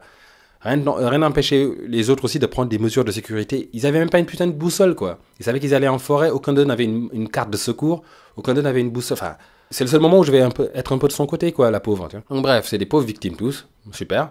Elle se confie, elle demande pardon aux parents de Josh, grand bien ça leur fasse, tu vois. Elle demande pardon à ses parents. Je pense qu'elle a compris qu'elle est foutue. Elle pleure, elle a les yeux, mais c'est hyper surjoué quand même. Elle a les yeux gorgés d'eau, elle a son nez qui coule, limite sur la caméra. Elle est hyper proche de la caméra, on voit. Je sais pas pourquoi elle fait ça, enfin, je sais pas pourquoi ça a été tourné comme ça en tout cas, mais c'est gros, c'est vraiment gros. C'est pas ce que drôle, alors que c'est pas censé être drôle, c'est censé être tragique, c'est le moment final, quoi. Ça ne devrait pas donner, ça ne devrait pas faire sourire. Elle dit d'ailleurs, j'ai peur de fermer les yeux, j'ai peur de les ouvrir. Qu'est-ce que c'est que ça? Elle garde les yeux grands ouverts pendant super longtemps. C'est drôle et triste en même temps, vraiment. Mais on sait qu'ils sont foutus. Je sais pas où est Mike pendant ce moment-là, parce qu'ils sont dans l'attente. Ah, c'est peut-être ça. Peut-être qu'elle fait la confession pendant que Mike dort, et donc du coup elle murmure. Ah, c'est peut-être ça en fait. Et donc là, ça va être la dernière nuit. Ils vont être réveillés à nouveau par les cris de Josh, qui cette fois-ci, il ne crie plus seulement en fait. Il appelle à l'aide là. Là, il dit venez à moi. Enfin, tu vois, il les appelle à lui. Voilà, c'est là qu'on sait que c'est un piège. Donc cette fois-ci, les cris sont plus proches, donc ils arrivent plus facilement à les repérer. Ils partent vers les cris et bien sûr ils tombent sur une maison qu'ils n'avaient pas vue au moment de camper. D'où ce doute qu'on peut avoir sur le pouvoir de la sorcière justement de dissimuler des éléments et de les révéler quand ça lui chante en fait. Cette maison a peut-être toujours été là finalement. Ils rentrent dans la maison et on devine en fait que c'est la maison de Rustin Parr parce qu'on va avoir plusieurs signes qui vont nous le faire comprendre en fait. Donc déjà le premier truc qu'ils font c'est qu'ils rentrent, la maison est absolument délabrée, elle est abandonnée, elle est en ruine en fait. Vieille maison, déjà hyper flippante. Ils rentrent dans la maison, ils montent, ils cherchent, ils sont tous les deux en train de filmer parce qu'en fait les caméras leur font de la lumière. Maintenant qu'ils ont les deux caméras, ils ont la caméra de Josh qu'ils ont gardée, ils ont la caméra de Heather. Donc Heather filme, Mike filme, ils s'entrefilment, ils filment des choses différentes. Donc j'aime bien comment les éléments se recoupent par rapport à ça. Ils filment des scènes qui vont être complétées par la caméra de l'autre, etc. Donc là le montage est vraiment bien fait. Ça nous donne cette impression, ça va renforcer cette impression de claustrophobie et aussi de perte de repère en fait. Parce que dans un moment on suit une caméra, puis à un autre moment on est avec l'autre caméra, puis à un autre moment la caméra folle quoi, le syndrome de la caméra folle comme sur la PlayStation à l'ancienne quoi. Et ça va vraiment renforcer ce côté on est perdu. On est sur deux caméras en même temps, on sait jamais dans quelle pièce on est, qui est placé où par rapport à qui d'autre. Après ce qui va nous aider c'est qu'une des caméras est en noir et blanc et que l'autre est en mode nuit et l'autre est en couleur. Donc c'est vraiment Mike qui mène. Mike a pété un câble quoi. Il veut trouver Josh, il veut vraiment aller sauver Josh, bon, donc il fonce en fait. Il fonce droit dans le piège. À aucun moment, Heather n'arrive à l'arrêter. Je pense que, vu qu'elle crie et qu'elle pleure et qu'elle n'arrête pas de lui demander où elle est, je suis pas sûr qu'elle a vraiment compris qu'ils sont dans un piège. Elle est hystérique plutôt, en fait. Elle est complètement en panique. Elle veut pas que Mike la quitte, mais Mike, lui, veut sauver Josh, quoi, à tout prix. Déjà qu'il l'aime pas trop, l'autre. Donc je pense qu'il veut juste sauver Josh. Donc Mike fonce. Il rentre dans le salon. Il remonte. Je crois qu'à un moment donné, il croit que les cris viennent du haut. Donc il va monter je crois que c'est au grenier. Il monte carrément dans le grenier, je crois. Et là, il va trouver, en fait, tout au long de l'escalier, ils vont trouver des traces de petites mains, des mains d'enfants ensanglantées. En plus, avec des signes, en fait, des runes un peu tracées par-ci, par-là. Et là, on comprend que c'est la maison de Parr, là, de Rustin Parr, le mec qui avait tué les gosses. Donc ça doit être la maison où il les a assassinés, justement. Et donc, il monte là-haut, l'autre arrive derrière, Heather arrive derrière, elle est toujours à la traîne, en fait. Elle est absolument paniquée, elle sait plus où elle est. Heather, on a perdu Heather. Heather ne dira plus rien d'intéressant jusqu'à la fin du film, elle va juste crier pendant toute la fin. Elle va crier et appeler Mike, c'est tout ce qu'elle va faire. Par contre, Mike, lui, cherche Josh, donc au moment quand ils sont justement dans le grenier, il croit maintenant l'entendre au sous-sol. Alors du coup, je sais pas pourquoi ils font ça, j'ai l'impression que la sorcière se fout de leur gueule, ou peut-être que c'était pour les séparer, parce que Mike va arriver du coup en se précipitant, maintenant qu'il est à bout, qu'elle l'a bien... En gros, elle l'a bien appâté, et là, ça y est, il lui dit, il est là, il est dans la cave. Le bruit devient certain et clair qu'il est dans la cave. Donc du coup, Mike fonce en fait, et abandonne complètement Heather. Donc c'était peut-être ça le but, les séparer tous les deux. Donc il arrive en bas, descend dans la cave, et là, ça, il commence à avoir un doute quand même, parce qu'il n'entend plus le cri, et peut-être qu'il commence à réaliser que c'est pas normal que Josh puisse crier comme ça un peu partout, en haut, en bas, voilà. Donc peut-être qu'il a compris que c'est un piège, mais c'est trop tard bien sûr, il rentre dans la cave, et là en fait, on sait pas ce qui va se passer, il y a une force qui va lui tomber dessus, il va laisser tomber la caméra, et on ne sait pas ce qui lui arrive. Donc maintenant, on retrouve Heather, qui crie, et cette fois-ci, Mike ne répond plus. Parce que jusque-là, Mike répondait au moins un peu quand elle criait, quoi, quand elle gueulait Mike, il disait « Mais je suis là, putain !» Là, il dit même plus ça. Donc là, elle comprend. Je crois que là, elle comprend qu'il s'est passé un truc. Et là, ses cris deviennent mais insupportables. La chance qu'on a, c'est que le micro, la capture de son, tout l'instrument de capture de son est sur Mike. Donc vu qu'il est au sous-sol, et qu'elle elle est en train de descendre les escaliers, on l'entend crier, mais ce n'est pas si fort que ça, le temps qu'elle arrive. Donc il y a un phénomène de profondeur comme ça, donc avec les distances. Elle arrive dans la cave, elle crie, mais c'est Mike. Oh putain. Et donc, elle peut rien faire d'autre, de toute façon, j'imagine. Donc, elle crie, elle rentre, et là, elle voit Mike qui est dos tourné, qui lui tourne le dos, qui est face au mur dans le coin, un peu comme les enfants, comme la mise à mort des enfants, en fait, à l'époque, par Rustin Parr. C'est-à-dire deux enfants, un qui tourne le dos au mur, et l'autre, pendant ce temps-là, qui se fait tuer. Alors, il me semble que justement, Rustin Parr avait rajouté à ce moment-là que c'était pour ne pas sentir leurs yeux sur lui. Donc, il avait un délire avec les yeux. Alors, on ne sait pas s'il parlait des yeux des enfants ou des yeux de la sorcière. C'est sous-entendu que c'est les yeux des enfants, mais dans le 2, finalement, c'est repris comme étant les yeux de la sorcière, car il ne faut pas croiser son regard, en fait. Quand on se voit dans le regard de la sorcière, c'est là qu'on est condamné, vraiment. Donc, elle voit Mike qui lui tourne le dos, qui est comme figé, en fait, qui lui tourne le dos face au mur, dans un coin, comme puni, quoi. Et la même force, elle crie, elle l'appelle, elle crie de toutes ses forces, Mike, et la même force va lui retomber dessus. Et là, elle va laisser tomber sa caméra. On ne sait pas ce qui lui arrive, en fait. On la voit pas. Clairement, elle est en train de se faire désosser, démembrer, éventrer, tout en lui marquant, on lui grave des choses sur le front. En plus, elle a un grand front. Elle a un grand front laser. Donc vraiment, ça va être un roman sur sa tête, quoi. Donc du coup, sans doute qu'elle est en train de se faire trucider, quoi. La caméra tombe, elle va filmer un long moment toute seule, comme ça elle va tourner, et puis ensuite elle meurt, quoi, tout simplement. Et c'est ça qui marque la fin du film. Et cette fin est géniale, quoi, parce que ça rappelle du coup la mise à mort des enfants, mais cette fois-ci on ne sait plus qui le fait, parce que Rustin Parr a été tué du coup. Donc on ne sait plus qui tue pour la sorcière. On le verra dans le 2, on verra une créature blanche, bizarre, qui court partout. Alors est-ce que c'est le zombie de Rustin Parr, vu que du coup c'est le famille... Il a répondu aux ordres de la sorcière jusqu'à là, donc peut-être qu'il est mort et ressuscité, du coup, comme une sorte de zombie, une créature des bois qui tue pour la sorcière, quoi, c'est possible, je sais pas. En tout cas, ça a été repris par les 2. Toujours est-il que la fin laisse assez de mystères, en fait, pour qu'on puisse partir en délire pour se demander ce qui a pu se passer. Et ils ont très bien fait de ne pas montrer la sorcière. D'ailleurs, pour les premières projections du film, le public, justement, l'audience test devant qui ils ont projeté ce film, ils étaient tellement troublés par la fin qu'à la production, qui panique très vite, a dit non, les gens sont perturbés, ils comprennent pas la fin, il faut filmer une fin claire, il faut qu'on voit la sorcière. Tu vois. Donc les réalisateurs sont repartis pour filmer des fins alternatives. On n'a pas accès à ces fins alternatives, j'aurais beaucoup aimé les voir, notamment il y a une fin avec des organes partout, je sais pas quoi. Peut-être des fins qui nous montrent la sorcière aussi. Ils ont bien fait de pas le faire, vraiment. À la fin, ils ont décidé que non, finalement, ils allaient garder la fin originale. Mais j'aurais bien aimé voir quand même ce qu'ils avaient imaginé comme fin alternative, vu qu'une des premières idées de la sorcière qu'ils ont eues quand même, c'est de mettre un mec en fourrure blanche avec un bas sur la tête. J'aurais bien aimé voir quelles étaient leurs autres idées, quoi. Si ça, c'est l'idée numéro 1, j'aurais bien aimé voir les autres idées, à quoi ressemblerait la sorcière, quoi. Donc, c'est ça le final. Ça aurait pu être peut-être Josh aussi, hein, l'assassin. Parce qu'il y a aussi une autre théorie qui veut que c'est l'un d'entre eux, en fait, qui a tout foutu. Soit Josh, soit machin, finalement, qu'il était de mèche, en fait, depuis le début. Il y a plein de théories. Elles semblent peu crédibles, quand même. À la rigueur, la théorie qui veut que ce soit Mary Brown, la sorcière, pourquoi pas. C'est vrai que son entrée est quand même comme un signe, un gros clin d'œil au twist final. Il y a des ficelles, il y a des branchages, il y a du bois. Donc c'est ça son entrée. Alors que toute sa maison ne ressemble pas du tout à ça, quoi. Mais comme par hasard, à la porte d'entrée, on a ça. Un peu comme un sigle qui annonce en fait que vous entrez dans l'antre de la sorcière. Voilà, quoi. Elle est couverte d'un vêtement trop ample pour son petit corps et qui cache tout. Elle tient un livre noir dans les mains. Elle dit que c'est la Bible, mais on sait pas. Hein. C'est peut-être la Bible des sorcières, la Bible de l'enfer. Hein. Donc voilà, ce twist-là, à la rigueur, est crédible.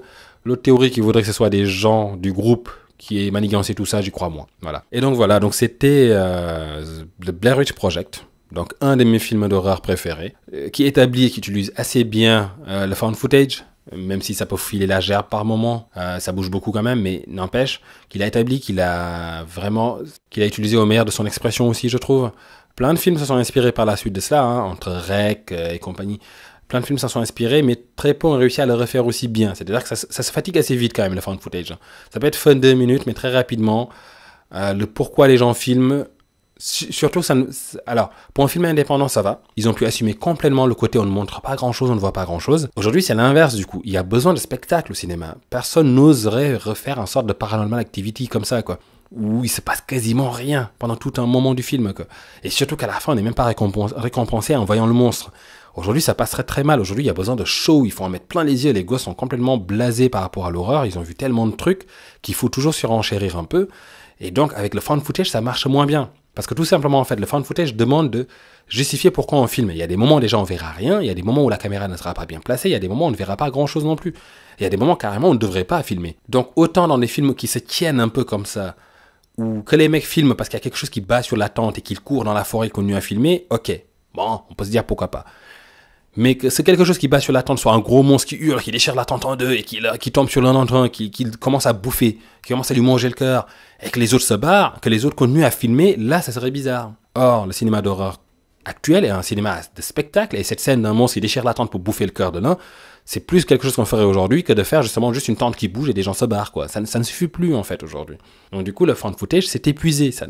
C'est très difficile à justifier. Après, il y en a qui trouvent des astuces quand même. Il y en a qui trouvent des astuces avec des caméras de surveillance, des portables qui ont été allumés, qu'on a oublié d'éteindre, des choses comme ça. Bon, mais déjà, ça marche mieux quand c'est des courts-métrages. Comme ça n'épuise pas l'idée rapidement. Et ça marche mieux aussi quand il se passe pas grand-chose, en vrai. Et du coup, il faut vraiment que l'histoire soit bien écrite pour qu'on puisse avoir peur de quelque chose qui n'est quasiment pas là. Un peu le hors-là, quoi, un peu.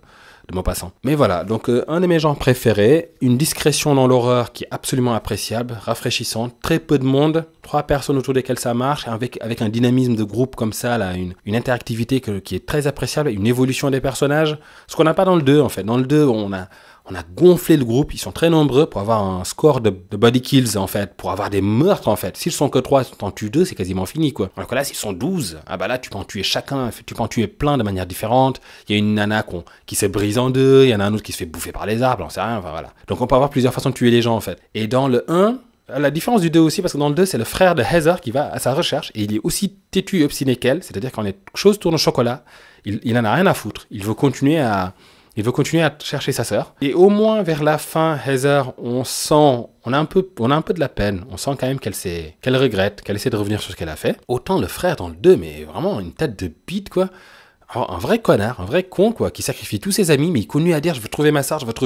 Mais putain, mais elle est morte, ta sœur, quoi.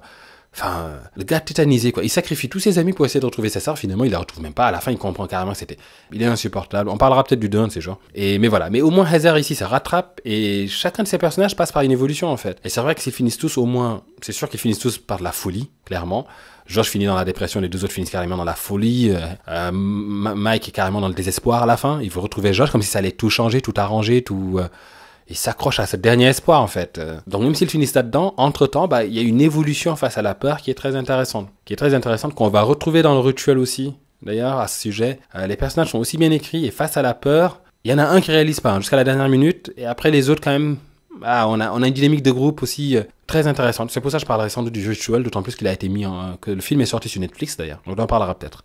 Pour finir, The Blair Witch Project, le projet Blair Witch, super film. Vraiment un des canons du genre, là, du genre found footage.